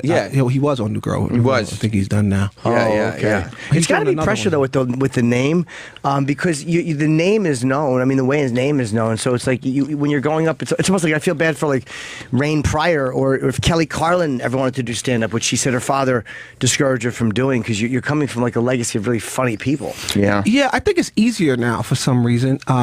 You know, when I was coming up, there was pressure because In Living Color was on, and that set the bar really high. And I had just started in stand up while these guys were like here. Yeah. So that was a lot of pressure, and that I had to really hunker down and focus and get on my game because, you know, yes, people was watching, and people, you know, back then it was just, you know, hey, either you got it or you don't. And now I feel like, yes, there is pressure to be good, but there's not right now where we're not. It's not like In Living Color's on, right? So you're not constantly reminded of how great something is, you know. So you can get in there and do your thing and establish a name for yourself. Does that show get the credit it deserves historically, like for like the amount of people it broke and for the amount of influence it had? Like, it's when they talk sketch shows, you always talk SNL or they talk Mad TV, but they don't mention In Living Color as much as I think they should. I don't think it gets the credit it deserves. Yeah, I mean, you know, you guys are giving it credit. Yeah, but in the business it's different. Like, I just don't hear it mentioned for some reason. It's like it should be. Like, that was a fucking really funny show. Silently, I think it gets credit, but nobody's vocal about it. You know what I mean? I think quietly people know the impact it had and the stars that it, you know, made. But you know, we're not out touting that. We're not out, you know, on a freaking microphone going, hey, look at we just don't really do that. But David Alan Grier, right? Jamie Foxx, Jamie Foxx, Jim Carrey, Jennifer Lopez, that's right, Carrie Ann Naba, Tommy Davidson, us. Yeah, I mean, it was. She was a dancer. She was one of the Fly Girls. Yes, she was. Did anybody on set date her, or was she like? Because back then she wasn't. Who you talking about? J-Lo. None of us did. No, I didn't. You wish you had though. Could you have? I don't know. Would have been nice at the time. I think before she was in super hindsight, famous, yeah, and she's one of a bunch of beautiful dancers. Like, yeah, I mean, you know, did I think she was attractive? Yeah. Oh, you remember her? Yeah, she was beautiful, pretty girl. Yeah. And you know, she's from New York, so that natural attraction to the Puerto Rican girl. You know, so yeah. You don't need to tell me. Jenny from the Block is one of my favorite songs. Yeah, exactly. It's a good tune. So yeah, she was pretty. All the Fly Girls were pretty though. Yeah, it's kind of hard to be ugly and be called a fly girl. You know? Yeah. Unless it's from the movie. I didn't see the movie. The Fly. Oh yeah. The Fly Girl. Yeah, great film. Literally a fly. Did you? I always wondered. Did you and Marlon get upset when the art of the parody movie became so like bastardized? Because like Scary Movie 1, Scary Movie 2, like the first movies that you guys did are like classics, and I think my generation all agrees with that. And they were in theaters, and it was like a big deal. They were some of the top comedies at the time, and really quickly after that, I feel like within a couple years, every kind of garbage production house was putting out some kind of rip-off of the Scary Movie concept that was straight to DVD, and it got to the point where you guys couldn't really do it anymore because it had gotten so watered down. Yeah, I mean, that's Hollywood. Anything that works, someone's going to copy it and do it horribly until they can't do it anymore. You know, we couldn't stand guard protecting it and being the only people that did it.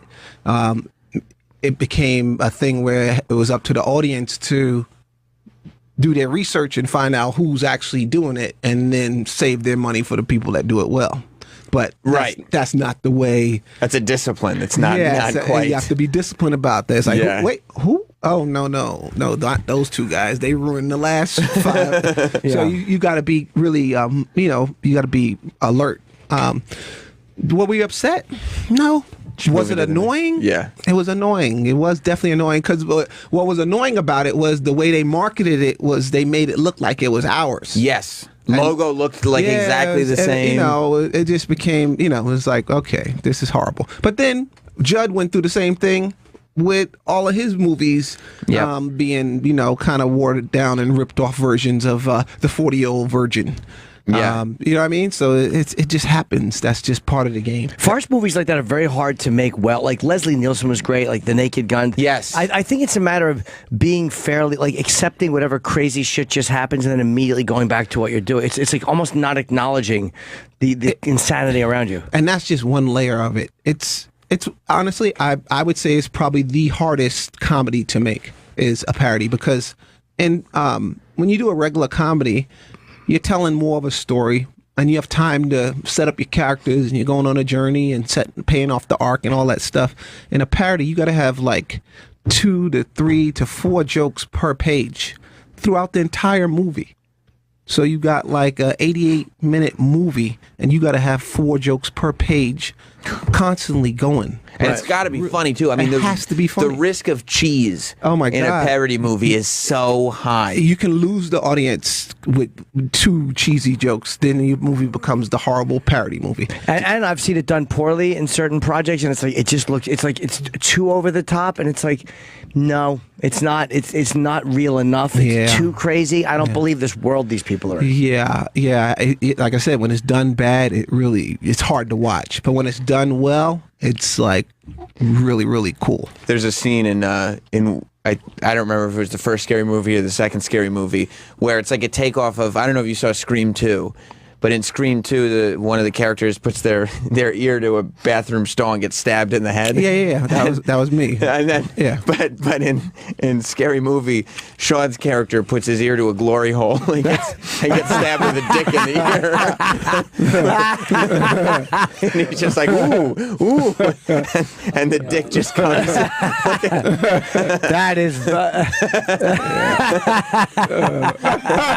it tickles my ear first. And he likes it. That's very funny. He's like, hey, who's in there? That must have fucking destroyed in the theater. It was so goddamn funny. we were laughing so hard making it. It was hilarious because it was just funny, And Keenan's on the other side doing the voice of the guy with the penis, so I'm dying laughing. We have to keep cutting and doing it over and over again. It's got to be when you go to a premiere and you see these things that you think are going to be really fun, and they kill. There's no better feeling. Yeah. And then, not really only at the premiere, but, usually we'll go to the theater and see how it's playing would you with the general audience. Yeah. And that's really when it's really, really gratifying because when the general audience is really digging it, of course the people at the premiere is going to love it because they worked on it. So it's like, oh my God, look at that set. It's great. I mean, I built that dick. I made that dick. That's my dick. It's really, really gratifying when you go to the general audience. Have you been recognized sneaking in and sitting in the back, or do you put a hat on and just duck in late? Very rarely. We always wait till it's dark and we have hoodies on and we only watch a couple minutes and then we get out. Oh, you don't watch the whole thing? No. It's got to be tough though, like as a stand-up, if a joke isn't working on screen, because your instinct as a stand-up, if a joke's not working on stage, is to fix it. And you realize that's on screen, like we can't do anything about this. Well, luckily for us, we try to not put jokes that don't work inside the movie. So usually, and Keenan is really, really diligent about this, if it ain't working, he'll cut it. He'll cut it out. And like, that don't work. Show test audiences first, or just your instincts? Yeah, we show it to test audience and let them see, and then we gauge it based on that. And if it gets a laugh, then we'll keep it in. If it doesn't, then we cut it. Sometimes we get a laugh, but it's inappropriate for the moment, so we need to lose time. So we'll pick which joke should go. Yeah. Do you think you could do white chicks now, or is it the PC thing? Because that's like, I mean, I don't think you could have done that movie then with anything except you guys dressing up as white chicks. I think we could do it now. As an artist, we don't care. You know what I mean? All I want to do is create and make something fun. That's up to whoever got the problem. That's their problem. It ain't mine. I'm dealing with, this is for this audience. This is what I'm making. Here's my art. Enjoy it. And that's my approach. I like when they, like, I think with one of Judd's movies, there was a gay joke or something like, it wasn't even nasty, but they complained because it was in the trailer. And I like that he didn't back off and pull it out. I wish I could remember what the joke was. Do you remember the controversy? It was probably 2 years ago or something. I'm thinking it was Judd. Maybe it wasn't. I mean, I remember when Knocked Up came out, I think Katherine Heigl started controversy and was saying that, like, you know, the women are portrayed negatively in this movie, and he didn't back down at all from Is she in the movie? Yeah, she's in the movie. Was the lead, female lead. And she's complaining that women are... She was when it came out. Well, they showed her vagina in a shot, but, you know, it was all for fun. Yeah. Just for the laugh. It was a good time, that's all. It was through a mirror. It wasn't like... Who cares how you're portrayed in a comedy? It's really... Maybe it was that. Honestly, we're in a weird... comedy zone time, and just, you know, for me as an artist, I'm just gonna keep pushing and doing. You do what you I think is funny, and if people complain, like Soul Man, they could not do now. That would get so much, because even Halloween. Soul Man shouldn't have been done when it was done. they would never get away with that now. Yeah, that shouldn't have been done when it was done. But so you objected to that? Yeah, that was a weird one, man. There was a scene with we watched it. We had to watch it to see what they were doing. It was just we was like, wow. It was like watching one of those really racist Bugs Bunny movies, cartoons where Bugs Bunny's in the jungle with the guy with the big eyes throwing dice. Like one of those. It made us go, whoa. Do you feel it's different than White Chicks because of history? Well, yeah, definitely had a lot to do with that, you know, because White Chicks was us not really making fun of white people. White Chicks was us taking a scenario of polar opposites and taking them and putting it into that world. You know, how much more opposite can you get from a white rich girl by putting a black man into that world and watching him try to fit in? You know, that's what the fun of White Chicks was. And yeah, we were poking fun of a culture at that time because there was these spoiled little Paris Hilton types out there in the zeitgeist. So, you know, that's what White Chicks was. We wasn't like, hey, we're parodying white people. That ain't what we were doing. Well, I honestly don't remember the tone of Soul Man. I haven't seen it in 15 or 20 years. Yeah. But was it, I'm just looking at that, like, even the parrot, like the trailer, you'd never be able to do this. It was one of those things. I think the intention of Soul Man was it was okay because we're showing how absurd and ridiculous it would be for somebody to think that these stereotypes would be true. But I just don't know if that maybe didn't hit the mark. It was a huge hit. I mean, it was a big movie. It wasn't frowned on when it came out, from what I remember. No, I don't think it was. Except when people look back at the, wow, that was. Yeah, it was an interesting film. That's for sure. I'm gonna watch it again now. Like, and by the way, this is how long ago this was. The girl from Coming to America, who played. Was that Lisa? His love. I think his love interest. Or no, whatever. that was a different girl. Oh, that's all. Was that Ray Dawn Chong? Ray Dawn Chong. Yeah, and then there's another girl, Sherry Headley. They looked alike, and they used to compete for roles. Ray Dawn Chong was in Quest for Fire. Remember that movie? There was no Quest talking. for Fire? Not great. Was it good? There was no talking in it? I don't. Can you look that up, Adrian? If you're not busy, it's like it's like. Don't want to interrupt. It was like the gods must be crazy with fire. That's right. Yeah, but I remember. I think she was in this. And they were all like they were the guys gets. It was about like prehistoric. It was such a shitty movie. It sounds boring. It was boring. Yeah, but I think no dialogue in there, right? I believe there was none. Yeah. Where there was little like you know, from Magnon. She showed her breast. He was like, "Oh, titties." That was the only line in the whole entire movie. Yeah, 1981. It doesn't hold up, I don't think. But if she's naked in 81, that was reason that's enough all for people. All I needed was one naked scene for a teenage boy. That was it. Yeah, you'll buy a ticket to the movie theater if there's titties in it. You got to see it. You know, I used to love was Weird Science. Yeah. Kelly LeBron. Kelly Oh LeBron. my God. Woo, man. I jerked off to Cinemax movies. I could never get off to comedies. Like a fun movie couldn't, even if there was. You didn't have the right scene. Stir Crazy got me on one. There was a fucking ass. Whoa, what, the chicken? No, there was a scene. We bad. You're sick, man. Yeah, no, when he strikes the mash on his chest. That... You're sick. The fat guy singing in the. Oh, yeah. Yeah. Down in, was it Sun Valley? That was Grossberg. Something like that, yeah. The violet's so blue. It was such a great scene. No, it was the strip club scene. There was a strip club scene where they're dancing. It was where they were showing the guy's tattoo. He had and there's a girl shaking her ass, and I would jerk off to that. I would hope my father would leave the room. He was jerking off too. He was hoping I'd leave the room. Yeah. Right. He was waiting for you to leave so he could finish. See, what you watch, like the softcore porn that would come on Cinemax? Yeah, that's like the comedy. Like this, this I would never be able to get off to. It was always the like Porky's I never loved. It was always the stuff like Porky's Emmanuel. was too crowded. Yeah. I feel like it was like too, like you had no space to really get it in. But the 80s movies were great though. The 80s was awesome. And it wasn't dirty enough. Porky's was good natured and fun. It was like the Emmanuels were fucking. She just died, I think. Sylvia Christel. The one who played like one, those were hot, like really seductive lesbian scenes. Those were fucking. And what movie was this? Emmanuel. There was a whole series of Emmanuels.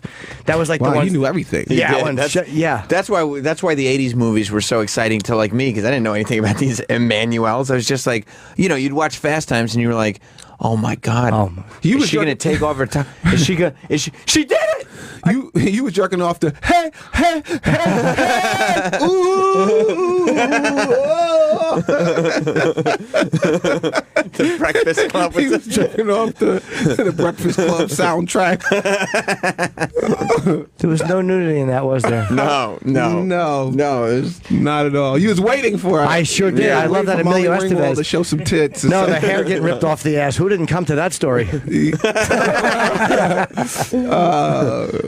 the 80s, I think, had the best movies to me. Some of them were really good. Yeah, I love storytelling was good. And made you feel good. That's what I loved about the 80s movies. Every 80s movie made, from the Karate Kid to Back to the Future to all of the John Hughes films, like they all made you feel good. You walked out of there like, man. Yeah, they don't really feel good. I think that those movies are like, I don't know. I think studios consider them too much of a risk now, because they know that, all right, if we just do an action movie, if we just do this, if we just put this movie star in, people are going to buy tickets, so that's what we're going to do. But that don't always work. Yeah. There was a feeling to 80s movies. Yeah. And they had there was always one cool song that made an 80s movie. Like in Karate Kid, you're the best around, nothing's never gonna take you down. Like you got the chills when they played that. Yeah. You know, Rocky, everything had something deeper. A song that was deeper. John Hughes used music really well. Well, my favorite, of course, is in Top Gun, Take My Breath Away. Yeah. Huh? You know what? Those songs all work. Fuck man. yeah. What about Take It to the Limit and Scarface? No, that was not the best montage. I'll say that was not the that wasn't poorly the one. used. That wasn't the one. But Scarface just, was just an incredible. Movie. That moment though, like the movie's incredible, and then that montage starts, and you're like, "What the fuck is this?" I hated the tiger's roar. Take it to the shitty roar of the tiger. I hate when him and Sosa are laughing. I fucking hate when him and Sosa are laughing. What was the song that was playing with him and what's her name? Gina? No, the girl inside Michelle the club. Pfeiffer? Yeah, they were dancing to some song. Oh, yeah. I remember the song, man. It was funny. It was a funny song too. Can you put that on? I don't remember. They were dancing to some song. I hated when him and first of all, drug overlords don't talk on the fucking phone. They don't talk on landlines. No, well, maybe they did back then. Well, no, but they would just communicate through people. I don't know. Yeah, what's the song? Hank Pop. Sound like a bird. It was like an 80s jam. Yeah. Except you can tell it was added in later because nobody's dancing to this beat at all. Right? By the way, worst extra in history. Look at the woman behind in the orange. Did you see her with the arm in the air? Yeah, who dances like that? She was great though. What a cunt dance! She really looks cunty with her arms out like that. Michelle Pfeiffer's awesome. You'll never get none of that. Yeah, giving you no energy. No energy. She's not even looking at him. No. Her arms are out. Smell my Baltimore. armpits. Yeah, no body closeness No at body all. closeness at all. She knew her character well. She was awesome. Yeah, that was really I look great. at him trying to hop up closer. Yeah, he is. We ain't fucking crazy, huh? And when they catch guys, when they arrest or they kill these guys in Mexico, these drug dealers, they find Scarface posters. It always amazes me. You can turn it down. They'll catch these guys. The real murderers love this. Yeah, every murderer loves Scarface. Like they start to develop like their personas of drug dealers or murderers Yeah, it's around. like, I'm gonna be Scarface. Yeah. It's like they always got like Scarface and Silence of the Lamb poster or something. Like, I'm gonna be in between that, man. Well, the mob did that too. Like a lot of times, these mafia, they want to be like the Godfather. That gave them the movie influenced how these people really acted. Yeah, that's interesting. Yeah, and Scarface was just, it doesn't hold, some things don't hold up. Like, even back then, I hated it, because I saw it in the theater, and I fucking hated the guy who killed Montana at the end with the sunglasses. Oh, yeah. yeah. Stop it. But you wouldn't have liked anybody that came in and killed Tony Montana because you wanted him to live forever. He was just that great. You wanted a sequel. I just didn't buy that guy. Like, I suspended disbelief. He took 75 bullets. Yeah. He killed, I loved killing everybody on the steps. There's no better scene. He did a lot of coke. That's what we would say to each other. He did a lot of coke. It could happen. Yeah.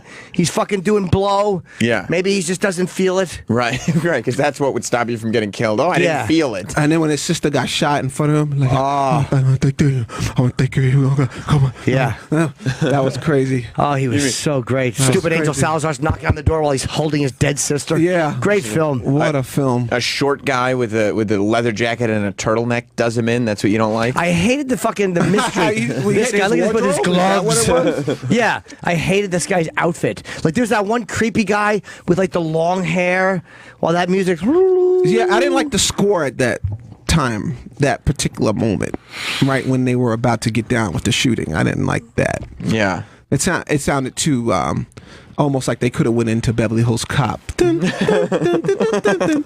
Yeah, that was the Brian De Palma. But then again, Pacino. Oh, look at this guy. Look at him with his fucking tan. Yeah, bad like spray tan, sunglasses and gloves. Look at this. And he's letting him yell. Man. He's unbelievable. Yeah, just so he can aim properly. Oh, gloves, because he's not. Because on that scene, last thing he's going to do is leave any prints. Right. No evidence. Right. No evidence. Or maybe it's cold in there. I don't know. That's true too. Yeah. Dude is frostbitten. It's at night. Why would he be doing that? You're there to kill a guy. He's got shades it had on. To look cool though. It had to be cool, man. I heard they went back and redid some of the blood. They re-released Scarface or whatever, but they had gone back in and retouched some of the CGI. I guess so. Yeah, they said the blood didn't look that realistic. It looked realistic on the day that they say and print. We're going home. That's a martini shot. Yeah. Now that we got technology, you go back like, yeah, we could fix that blood. Well, you also you have a different. You didn't have HD back then either, or like Blu-ray or fucking 4K. Yeah, it's true. But you have a different thought of what blood is supposed to look like in movies. Like it might not even be more realistic. It's just when there's a murder scene, there's supposed to be blood everywhere because that's what movies look like now. Yeah. So they've got to update it a little bit so that it kind of correlates with what we're used to. But actually, movies aren't really that bloody now. They were more bloody back then. You can have all kind of violence happen in a movie, but nobody's bleeding. Nobody's bleeding. They show do. blood. They don't show it as much as they used to. And we talked before we had Jason Statham and we were talking about John Woo. You ever watch any old John Woo? I talk about him a lot. Those are great. Yeah, those are the most violent films ever. So violent. I mean, what's the one with the birds that flew up in the sky? Every John Woo movie. That was fucking doves. That was they tried that in that stupid Face Off, but they also did it in The Killer. Yeah. And it might have been a Better Tomorrow. Was a dope one. Yeah. Mighty Mouse and Dumbo. They gave each other these awful little nicknames. Yeah. Yeah. Like, look at that fucking 6 stomach shots. Like, he was just incredible. And then he came to the U.S. and tried doing Chow Yun Fat movies. Horrible. It didn't work because they couldn't be as violent. Well, Hard Boiled is another a great one. Yeah, if you want to see great shooter movies, go to. Did you watch John Wick? I did not. Who's that? John Wick is Keanu Reeves. It's fucking awesome. I did not see that. It's pretty cool. I love that movie. It's pretty cool. Not bad. What is this from that you're? Oh, that's from Hard Boiled.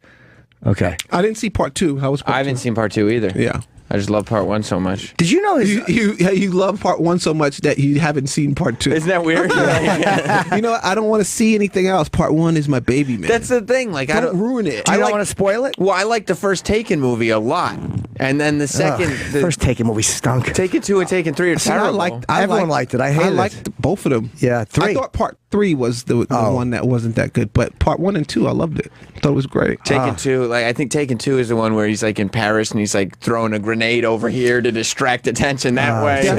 Definitely. But I liked him working with his daughter. Was cool. You get under the bed. I'm going to dye my hair with soy sauce. Shut up, Liam. With soy sauce. You like the way she ran, right? We teased her about that too when she came in. I know. We made fun of her, that fucking dopey, clunky run.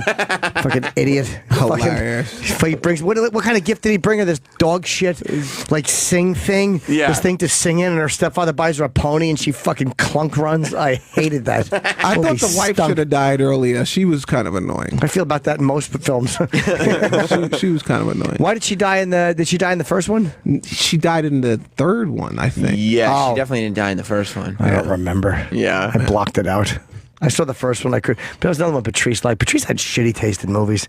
He's a brilliant comedian, but God, his movie taste Some people stunk. like horrible movies. I love Taken. It's soothing. It makes me want to develop a certain set of skills. It makes me feel like, oh, that's something you can just learn and be the Sound most like something badass you dude need ever. when you have kids. Like I need to get my taking skills up. That is true. In case they take my daughter, I'm gonna kick someone's ass, Right. just like him at 67. Like they had that organic retired CIA guy barbecue moment. You know, they all had that. At 67, I'm gonna be able to kick ass just There like she that. goes. Look at this. Hey, look at his hairdo. Look at her stupid clunk run. Look at the video's name. Take a running restart. Oh, her running is the best. Oh, Yeah, part 1 and 2 wasn't bad. Oh, this is her running. Wasn't she in Lost too? She was in Lost, I think. She's very hot in person, but her running was fucking, without irony, horrendous. Yeah, it was hilarious. I mean, but it wasn't meant to be funny. No, it wasn't. It wasn't. Stupidly Well, only a amazing. comedian is watching that closely at the run. We're the only guys that cynical. Like that your instinct is just like, what the fuck is she Destroy her doing? run. Yeah. Like you're not even watching the movie at that point. You're just like, look at her, drink the way she's drinking that soda. Wait, do you think this is the point of the film, that there's a kidnapping and a rape and a sex ring? And I'm like, yeah, but the run was shit. Yeah, exactly right. It's 10 Did you seconds see that for the run? entire thing. Yeah, exactly. All right, we got a break, but I want to promote your show, Shawn Wayans, on Twitter. It's _Shawn_Wayans. Levity No, it's Live. Shawn_Wayans. Didn't I say that? No, you said _Shawn. Oh, I meant to put the underscore between Shawn Wayans. Promoting Levity Live in West Side. It's a great club. I've done it many times. Yes. Tomorrow, Friday, Saturday, and Sunday. There may or may not be tickets available. And you can also, May 11th through 14th, I believe there's a new Levity Live. Is it in Oxnard? Oxnard, yes. I've not been to that one. Where is Oxnard? It's like an hour outside of Los Angeles, headed north towards Santa Barbara. Like Okay. right in the middle. Is it near Anaheim or no? Or is that south? No, that's going the other way. Okay. So this is like headed toward Ojai and Santa Barbara, like right that little town in there. And I'll be there May what? You're there May 11th through 14th. And then in July, there's an improv in Ontario, California. And then at the end of August into early September, the improv in Brea. I've never done that room. I hear that's really It's a an great awesome room. I love Brea. And I used to love the Irvine one when it was a smaller club. It was a great workout room. Now it's a big showroom, and you have to come in there like you're shooting your special with that kind of energy. But, I liked it better when it was smaller. What's worse than an improv on a Saturday when it's a 600-seat improv? Right? And they got to close the curtain, and there's like 130. You're like, oh, that's awful. Because you're performing like you're performing for 600 people, but you're only getting the reaction of 130 people. Oh, it's so defeated. 1/6. It's horrendous. And you still get a sore throat after you finish your set. Yeah, I do from apologizing to the staff if they didn't make any money. Yeah, sorry. Sorry, this was my fault. You can't blame anyone because it's your fault, and they know it's your fault. You're It's not an easy room to pack either. It's like you got to come at the right time.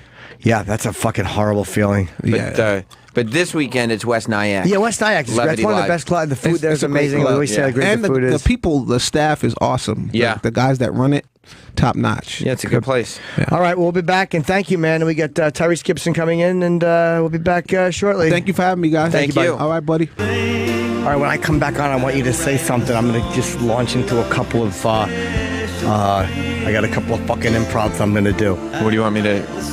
You turned... I hit the wrong button. What do you want me to say to bring you back?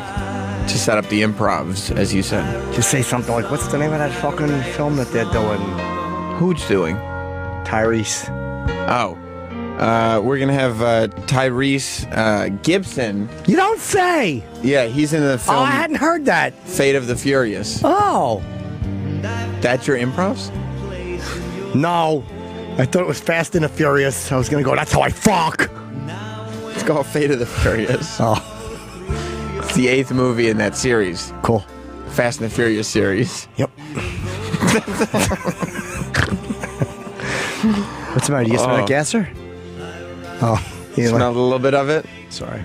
We have, so Tyrese is going to be here in a little bit. Allegedly. I want to see if he knows anything about this fight that The Rock got into on the set. It was a real fight?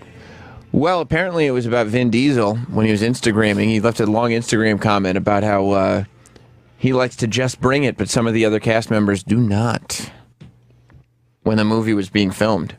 He left. That's what I was asking our buddy Jason Statham about earlier this morning. And he said he loves his female cast members. Oh, yeah. The pussy. Well, he said, but the male ones, sometimes they're hard to work with. What the fuck? I wonder if he did that or if that was just to get some buzz about the film. From what I've read, they are not appearing together during any press. Who, Vin and The Rock? Yeah, like they're contractually obligated to do the New York premiere, and that's it. I'd be so fucking pissed if I was Vin Diesel, because Vin Diesel was the shit when like Fast and the Furious and Riddick and all those movies came out, and Triple X. Yeah. He was the man. Allegedly. Not a what? I'm trying to sound smart. It doesn't sound smart at all. Oh, okay, I'm sorry. He was the man. He was the action star of the century. And then he kind of went away and I guess made some stupid choices or whatever. And all of a sudden, the Scorpion King arises. And now The Rock is way better than Vin Diesel ever was. Yeah. And so that's got to, Vin Diesel's probably like, hey, I'm Vin Diesel. And he's like, yeah, Vin, I'm The Rock. Nobody's bigger than The Rock anymore. Nobody. That's not true. Who's bigger than The Rock? Jeffrey Tambor. What are you talking about right now? He is. No, he isn't. Fire ants. That's what the company did.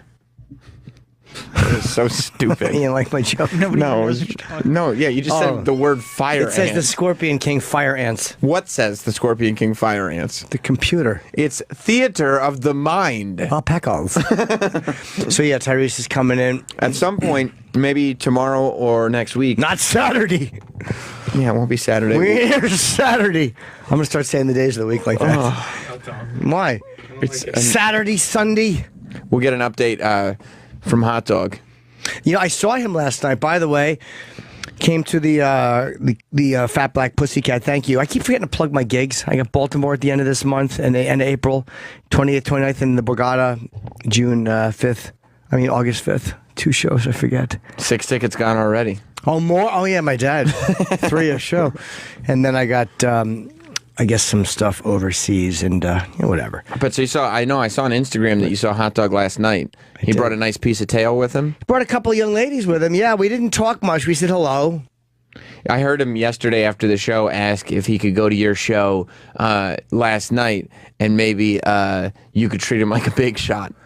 Yeah, he asked me to, and I was happy to chat with him. He's a nice boy. Right. I didn't mind. I am, yeah. I don't think we have time today, but I'm very interested to find out if he ended up getting a piece of ace last night. I'm curious, too. He was with 3 women. Right. Well, he told me he was going with 3, but one of them he was really looking to seal the deal with. Yeah, I don't know which one. Physical intimacy is what I'm talking about. Were they hot? Yeah, they were cute. They look cute on Instagram for sure. So we'll get to that at some point, though. I am happy that it appears that Bill O'Reilly will be fine.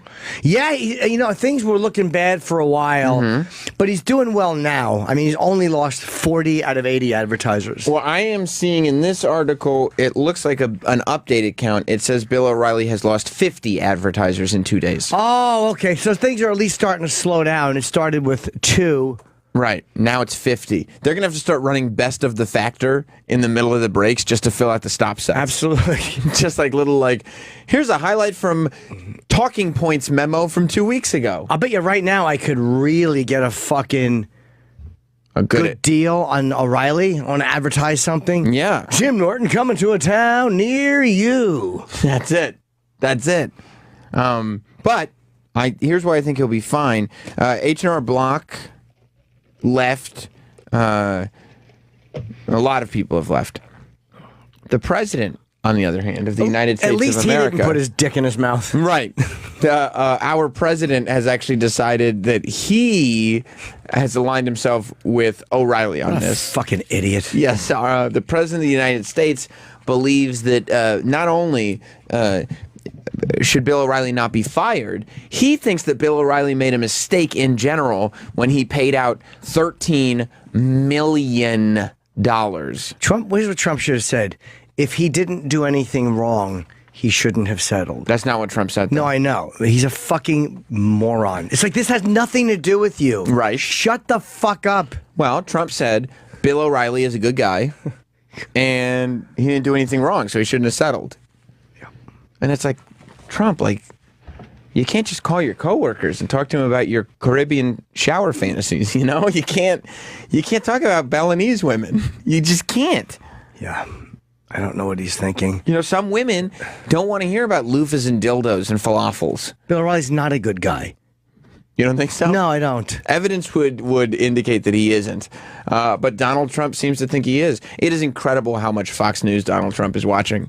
It's incredible how fucking stupid he is to open his mouth. It has, like, can you picture Obama say, even no matter who the host was, he would go, I hope it's not true. I hope if it is, it's tragic. There's a way to handle that as the president. You don't just come out and go, someone's a good guy. Well, you wouldn't get a bunch of different women have said he's tried to fuck them at work and then harass them. He wouldn't get involved at all. Because why would he? Like, why would you? He would have this vibe of like, well, listen, I'm the president. So if one of the anchors of one of the cable news channels is having problems, that's kind of not on my radar at the moment. I've got more important things to deal with. Not my beeswax. Why would he say it like that? That's how he talks. Beeswax? Yeah, that's how the president talks. I don't think so. I don't think so. I think O'Reilly is finished. There's no way they can. 50 advertisers. A, the other ones are probably going to go. And B, the ones that left, unless this is cleared up as a giant misunderstanding, are not coming back. Well, listen to this. The president of the United States of America, here's his quote. Go on now. Read it. Hit me with it. That's the new way we get information. No, it isn't. You don't like it? No. He wrote, I think he's a person I know well. He is a good person, said Trump of Bill O'Reilly. I think he shouldn't have settled. Personally, I think he shouldn't have settled because you should have taken it all the way. I don't think Bill did anything wrong. He has to add that in. It's one thing if it's like, I don't think he should have settled because I don't believe in settling lawsuits. Unless, if you didn't do anything wrong. Well, right. Trump has settled lawsuits, so he can't say that. Right. But he said, this is his quote, I don't think Bill did anything wrong. Fucking idiot. Which is almost his way of just excusing the behavior. I mean, I guess if it were just Al Franken that Bill O'Reilly was talking about, that would be fine. But vibrator-aided ejaculation and big cocks and sex with Scandinavian stewardesses and Thai sex show? Yeah, Balinese women who are short and brown and amazed when they see his penis. Like, these are conversation topics that you can't just call up women that you're trying to work with. I'd love to call women and talk about my penis. Are there people here that you would who work at SiriusXM? I'm talking to one. No, I don't want to have these conversations. Of course you do. No, I I'd don't. love to call Sam and just yap about my cock. Hey, Sam, you ever go to a Thai sex show? Yeah. Do you want to go? I'd say, let's go to a Thai sex show, pal. And I go, no, Jim. All the pressures of being a dad, let's let loose. Yeah, where do you want to, Jim, where do you want to broadcast from for our next show? I don't know. I was thinking me and you Thailand. Go to a Thai sex show. See, a Thai sex show, we can call Al Franken names. Yeah, well, wash your fucking forehead with a loofah. My forehead? Yeah. Are these your Caribbean shower fantasies? They are. Oh my God! I wish it was other stuff too. Like he wanted me to shit on him. Like, Yeah, that would have been a great one. I bet the further you go in, the more stuff there's There's probably more. I think he's a dirty, dirty man. He must have said some horrible shit about Al Franken. If you're worried about that coming out. But the sex stuff enough. Like, I don't care if you fucking jerking off on the phone with people, but if you're sexually harassing your producer, $9 million. That's a lot. There's something in there he did not want out. If she got $9 million, and then one of the women who had a problem with him is going, you coming out and just like Trump is saying that we're lying, basically. Oh boy, there's an. Go on now, hit me with it. I was about to. I'm sorry, I'm trying to fucking. It's a new segment. No, it isn't. there's an activist group called Sleeping Giants that have compiled a running list of advertisers so that way activists can pressure the companies to reconsider their support for Bill O'Reilly. You don't need that. As O'Reilly? I'll be honest, that's probably not good news for Bill O'Reilly. No, you don't need somebody reminding the public, hey, don't forget to mention to these companies, because his newest losses are Jaguar.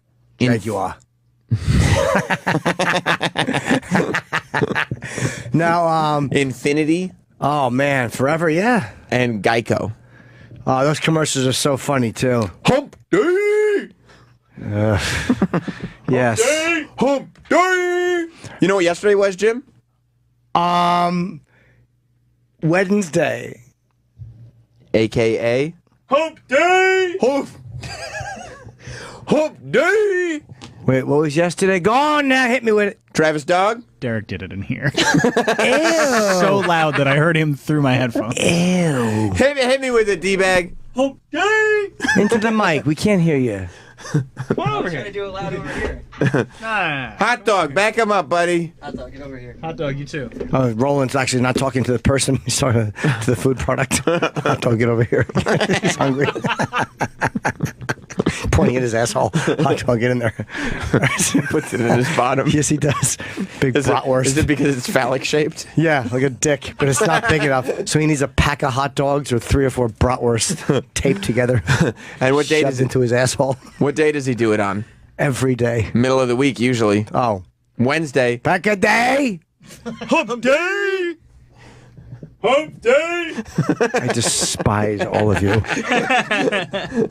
Hey, I have to tell you, Adrian wasn't that bad, but Hot Dog and Dizzle doing it together You don't think they did a good job? Try again. Wait, hold on. Why don't you think they did a good job? I just think that the glee that I heard in their voices doing it together. Do it again. From where you're standing. Just yell it. No, walk in the camera. Okay, you're right. Yeah, walk in. And let's see you. Let's see. Just you guys circle around that microphone. Hang on. Let me get out of the way. Yeah, you guys, this is going to be great. Travis. All right. You guys circle around that microphone. Tough dog in the house. Yeah. Travis. All right. And you know, okay, so it's Thursday today. So what's tomorrow, Adrian? Hump day! Tomorrow is Friday, stupid. Oh, you fucking bag of pecker sucker. Idiots. Hold on, you fucked everything up. Tomorrow's Friday. Tomorrow's Friday? Yeah. And then it's going to be the weekend. Monday's going to be a little tough. Tuesday is okay. But what comes next, boys? Hump day! You don't like that? It's not even not liking it. It's hating it the way I hated 9/11. Like you feel like you're now living in a different country. It was awful. Our innocence has been robbed. Here's what I hated so much. I was filming trying to get the film, and fucking Mr. Camera Savvy, fucking D-bag backs out of it. I just see his hand pointed up like he's making a proclamation. That's even worse, though. You're this bad. You just see that finger in the air? Yeah, hold on. Let me see how this looks. He does it. Let's see if he does it. Can you see that? Now I'm showing Sam and there's his fat face. Now can you see? Oh, it's just his hands. His hands up in the air, shouting "Home day." Not well done. Not well done. How's mother? Have you talked to her? No, I have not. She's masturbating. She can't pick up the phone. So she's with not. the phone. Yeah. I bet his mother's mad that he wasn't in that fucking Kylie Jenner commercial. She's probably think, yeah, my son's good looking and charismatic. He's of the youth. You think he could have been the Filipino with the cello on his back? No. You don't think Derek could have pulled off I that don't role? think so. His mother thinks he could have. That was a guitar. Was it? Well, I think so, right? No, it was a cello. Was it a cello? Yeah, it was a hold big, on. hard case. Hold on, Aid. Oh, I didn't know they carried cellos in a case. Mm-hmm. Ew, that makes me hate it more.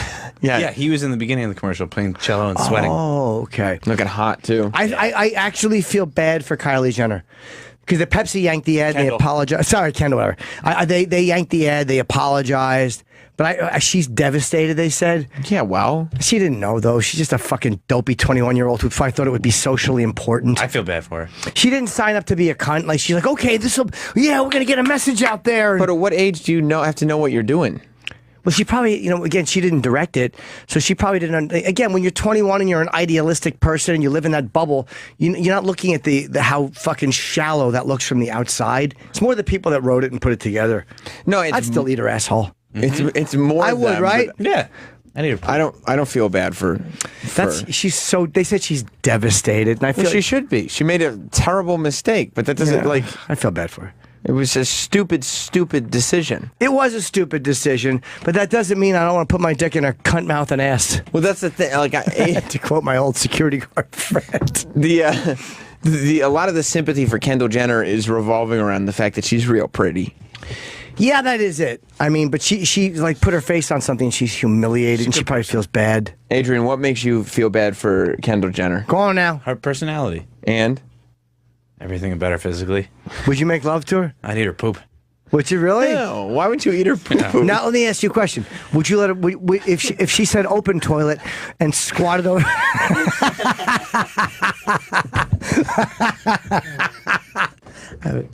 I was being facetious. I wouldn't. I would not eat her caca. I would think about it. You might. Yeah. How about you just with a fork take a little piece off the tip? I'd see how it tasted. Yeah, it's like a dull, thick odor. If I don't like it, I spit it out.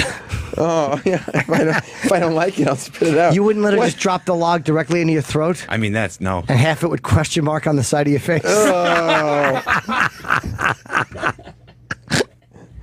Oh, yuck. I don't like that. It's just draped over the corner of your mouth? What would happen is it'd probably be a good, because she's such a skinny, pretty girl. Yeah. She probably drops like 9 or 10-inch logs. Yeah, you think no, so? I don't think it would be like a 2 girls, 1 cup shit. No, not that kind. It'd be one that like a silo stands up straight, and then you'd be looking at it and you'd be going, oh no, and then it would just lollygag over on the side of your face like a dog tail and wrap around your cheek. So you're saying even after all was said and done, Adrian would have a nice brown skid mark on his cheek? It would just be laying quietly on his face, and then she'd be trying to talk to him, but he wouldn't want to consume, and she'd be like, is that good? And he'd go, uh-huh. How would I get it off? You'd have to just like, you'd probably sit up with it in your mouth and like just let it fall into the toilet. I think I would gag a little bit if that were happening A little to me. bit? Yeah. I'd be pretty grossed out. It was Kendall's? Yes. Even if it was Kendall's. Who do you think is the most attractive female on Earth? Huh? Who do you think is the most attractive female on Earth? My mom. Would you eat her? That's food? right. That's right. I don't know who the most attractive female on Earth is. Like, who's your number one? That's a good question. I don't know who's Call in with your favorite. No, don't bother. I don't know. I don't know. I've always, my wife, she goes like J-Lo, I like that big fat ass. Fuck me, man. You let her caca in your mouth? I don't know about that, but I would definitely after if she went to the gym and did a long treadmill and did some bike exercises, I'd still let her fucking use my nose as a place to rest her hiney. Yeah, J-Lo would be tough to turn anything down from. Yeah, but you also like Jenny from the Block. Who doesn't? Would you ask her to play some of her tunes? Yeah, don't be surprised by the rocks that she got. Right. She hasn't changed. Would you make love to Sean Paul? No. I enjoy his music. I'm not attracted to him. That's just the music. Naughty. She's fucking beautiful, man. Oh my God. Look at the hiney on J-Lo. No, that's not J-Lo. Who is that? That's Alexis Wren. Oh, Alexis Wren's got a good rump. Jess asks me like, who's your one person? Mm-hmm. And I told her any celebrity that would say yes would be my hall pass. You want a hall pass for the entire West Coast? Yeah, for any famous woman that said yes. Yeah, anybody with a 9 in the front of their zip code. Right. A celebrity lady that showed the slightest amount of interest is my number one at that moment. Who is Alexis Wren? She's just a model? Yeah. Yeah, I'd fucking go out with her. Oh, whoa. Geez, Jim. Don't say anything you're going to want to take back later. When I eat her poop, I would literally sop up her watery shit with white bread. Why do you keep talking about eating doo-doo? Adrian asked me. I got to answer. But we've been talking about eating doo-doo and caca the whole time. That's how you express how much. If she took a watery shit on the sidewalk, I'd sop it up with bread. Oh, Jesus Get Christ. cigarette butts in it. Somebody's eating their eggs. Good, enjoy. Somebody just dipped toast in yolk as you were saying that. Enjoy that. It's 7:30 on the West Coast. Yeah, it is. But I'm just trying to express how much I exaggerate. You're talking about eating caca doo-doo. Oh, what? I'm not really going to do it. I'm exaggerating. How pretty did he say she was? Believe me, he likes her. It's disgusting. She is beautiful. She got a boyfriend. Check her out. Who is this No, bitch? her and her boyfriend just broke up. She told everybody on Twitter he's a small penis. Really? Let me see that shit. Well, then she's not good for you because the stories wouldn't be any good. You want to see her ex-boyfriend? Yeah, let me see what I'm up against. Let me see that little dick motherfucker. I guarantee I'll send her a dick picture. She'll be impressed. Fucking send that girl a picture of my pecker. Oh, he's in way better shape than you, dude. So what? He's got a small dick. Big deal. Hey, great abs. Oh my God, look at his hair. He's perfect. Let's see you shove those abs into her vagina. Shove your abs into her cooter. I didn't think so. And also, I don't think that guy would eat her poopy. Doesn't have to. You don't think so? No, I would. I mean, I'd have to. I don't mean I would. Travis, would you ever eat feces? No. Me neither. No, of course you would. That wouldn't even come into my mind. Yes, it would. No, it wouldn't occur to me. Like, oh man, I have such a crush on that girl. I would eat her excrement. Like Adrian said that so fast. Like, why would he It's a say game that? we used to play when I was in high school. That's What was the game? Eating we poop? would talk about like whose shit would you eat? This is Adrian. This is the same guy who's like, I don't know why you keep calling me a bro. I'm not a bro. Yeah. Sometimes me and my friends, we hang out and find out if girls are hot enough to eat their doo-doo. Yeah, no, you're not a bro at all. That's a I mean, fair when was the point, last time I though. said that to you? So you're saying you've just Sure, come whatever you, yeah. No, but you see, you say sure, whatever you say. All right, Like, I guess, yeah. I mean, I'm definitely the broiest person here by a mile. hang out with your friends and talk about girls that are hot enough to eat poop. When we were 17, yeah. There's one kid's mom who's shit. You would eat? That's Yeah, you don't awful. eat mom shit. No, she was like a Oh, mile. come on. It's probably soupy. Did anybody get to have sex with her? No. Would I he? used to pick him to be my partner for every project, though. Who's your friend, Derek? You think Derek's mom is hot? Everybody wanted to eat her logs. Oh, gross. Is he in there? No. Oh, yeah, because he just quit. She's the world's wettest mom. Yeah, of course she Oh. is. Fucking matted dog fur in the car seat. Did you ever flirt with your friend's mom? Yeah. You did? I hooked up with one girl's mom when we were in high school. That's so fucking hot. Was she? Who was the girl? I'm not going to Your say sister? her name. Oh, that's good. Your sister. Yeah, hooked up with her mom. Because you know, Adrian's sister's mom. It'll be his mom. That's right. And then Adrian would have hooked up with his own mom. I don't have a sister. Adrian eats his mom's shit. That's gross. That's gross. You guys. Why are we watching this Jay Alvarez? Who the fuck is This this? is him and Alexis Ren together. Stop. putting up- Oh, it's running in the background. Like, why is that her ex-boyfriend? Yeah, this is them together. Yeah, I got no shot. I mean, my stomach just doesn't look like his. Who gives a fuck? There's like 150,000 Instagram models. They're all hot. Not like Yeah, her. but she's like top of the line. How old is she? I think she's like 2 years younger than me, or maybe. How old are you? 25. All right, so 23. Oh, that's age She appropriate. she might be younger than that. She probably bring Tyrese in when he's here. I think that she would. She and I'd be very good together. I wonder if Tyrese ate anybody's caca on the set. You know, a lot of good-looking women. But he's a good-looking guy. Yeah, just bring him in. Oh, he doesn't. So that's just like reserved for guys like us. Yeah, like Tyrese wouldn't have to do that. Like if Alexis Ren came to me. Are you bringing him in, or you don't need to keep looking up Alexis Ren? I don't give a He's fuck. not outside yet. He's wrapping up with Sway. Oh. Do you think they're talking about the same stuff? No, they don't. They're probably having a fun. But I walk by the studio and you see 50 people just staring at him, smiling in that studio. He's very popular. This is this conversation that we're having right now is what black people think that what black people think that white guys think is funny.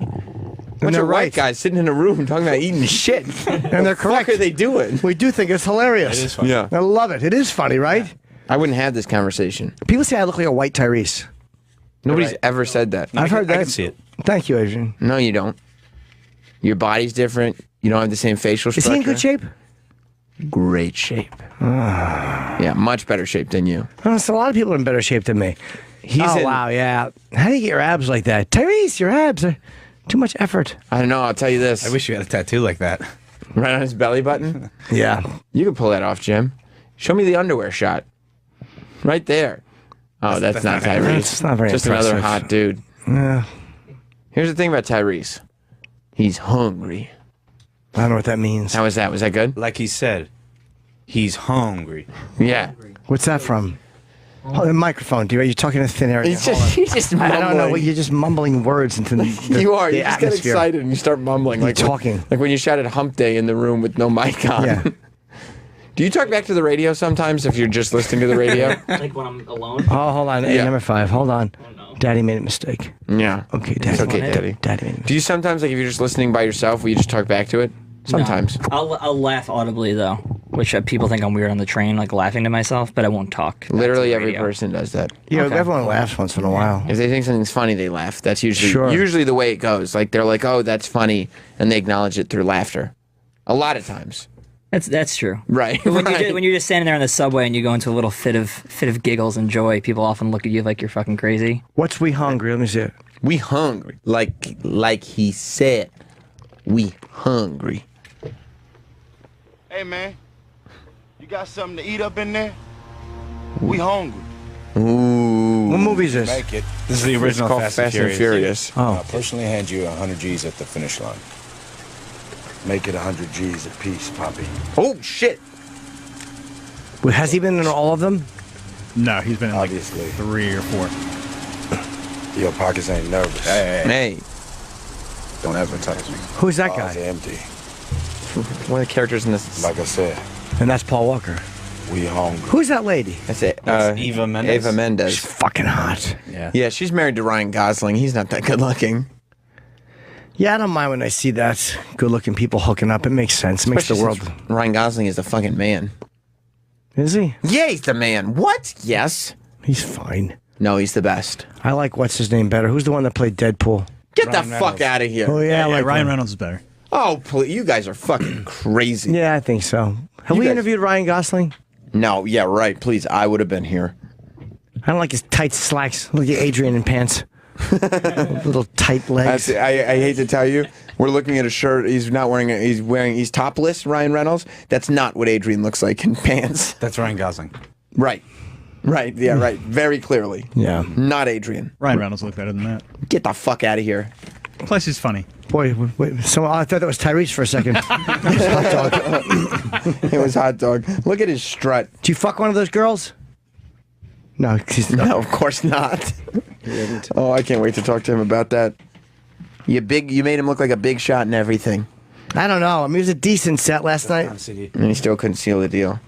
No. Did you bring in a DVD, Derek? He brought it. That was hot dog. Me, not a CD. Oh. What's the CD for what? Just in case.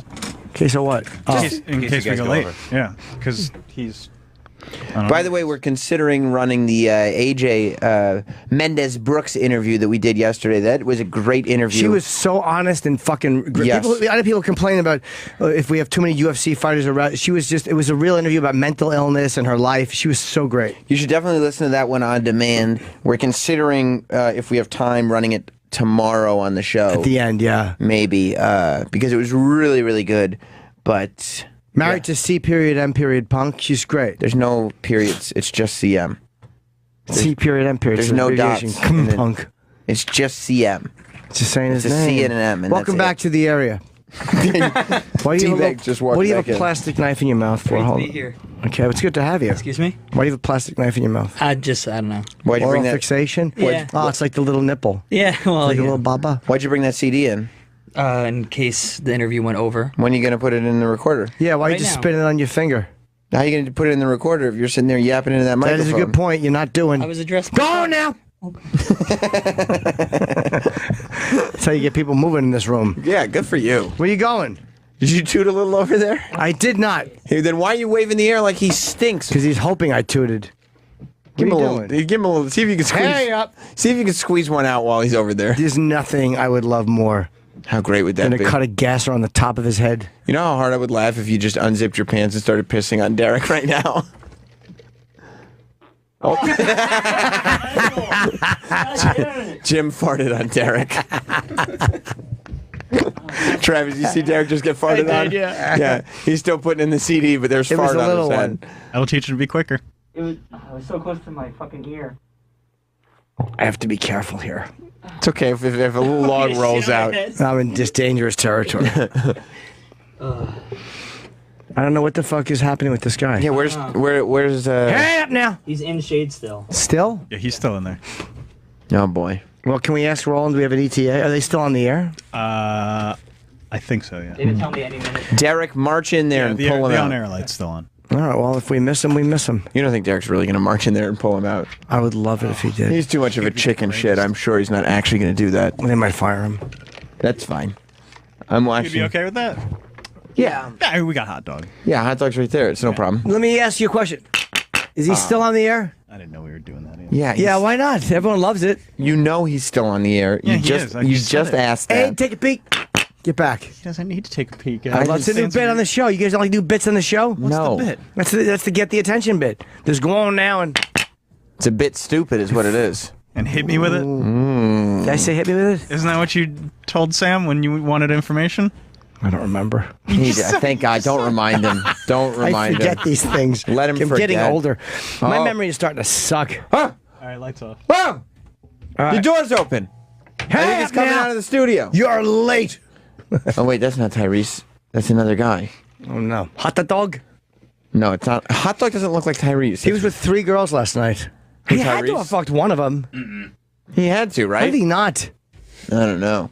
Let's see. I know the answer, but I'm not I telling wonder when Kendall Jenner first saw this ad, she realized it sucked. No. You think she had no grasp And on that's it? why I don't feel bad for her. Kendall didn't do anything wrong. I don't think she did either. I do feel bad for someone She has who's... the best manager in show business. Who's her manager? Her mom.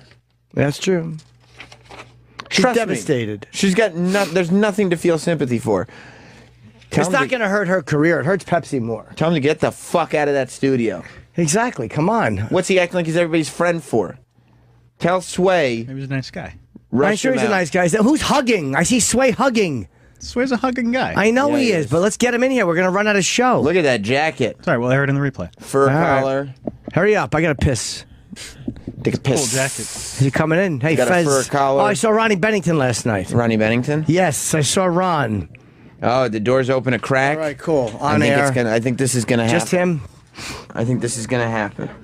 It's All right. about to go down. All right, Derek, stop I blocking think- the door. D-Bag, Exactly. he's flirting. He's just flirting. He's trying to get his toy car signed. How do you get your abs like that?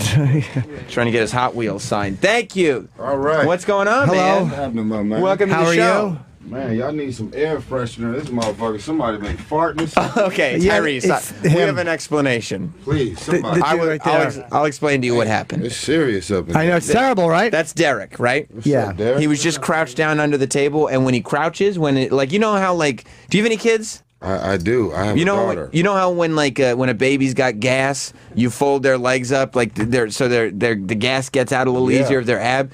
So Derek crouched down and he started tooting. You just shitted on yourself. He did. He shit all Hold over. on, Derek. Hold on. He shit Comment. all over the back of his thighs. That's not quite how it It's went absolutely what happened. Everyone, we saw it, we laughed at it, but I mean, are you thinking about us just a little bit as your guest and your Yeah. co-host up in here, man? Like, Thank you. We gotta smell this shit. down. It wasn't a personal This assault little on you. ass cubicle, man, up in here, man. You can't have this shit smelling like this, man. Right. Let me get some air freshener up in here. Where's some air freshener? Tyrese is leaving to get air Get freshener. some air freshener. By the way, Tyrese smells amazing.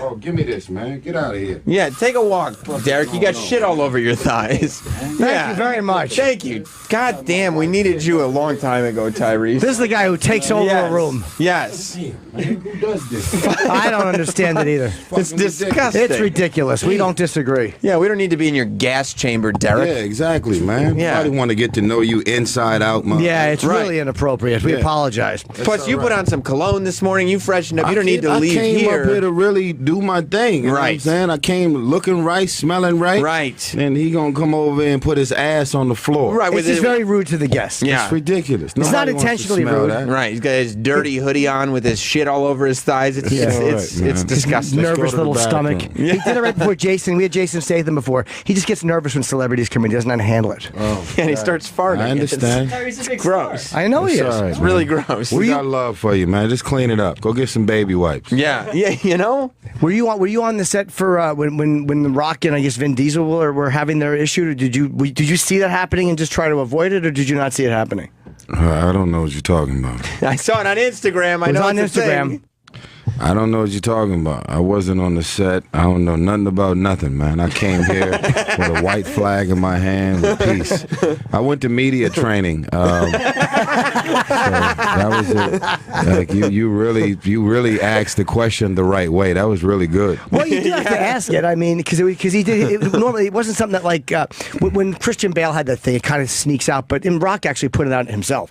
So there must have been something. He had to be really mad to Dude, post he's it on not Instagram. that kind of guy. Yeah, No. he's a very very likable, kind of friendly dude for him to say that. So you must have seen that on Instagram. Like, what's he talking about? I didn't Right, see you had anything. no idea. And yeah, we all were just wondering who exactly was he talking about, because he didn't, if you're going to jump out there and call out names. Right. But at the end of the day, I think there's no such thing as doing a movie or a TV show or even a radio show when people got to be around each other every day. And at a certain point, you don't get in your feelings.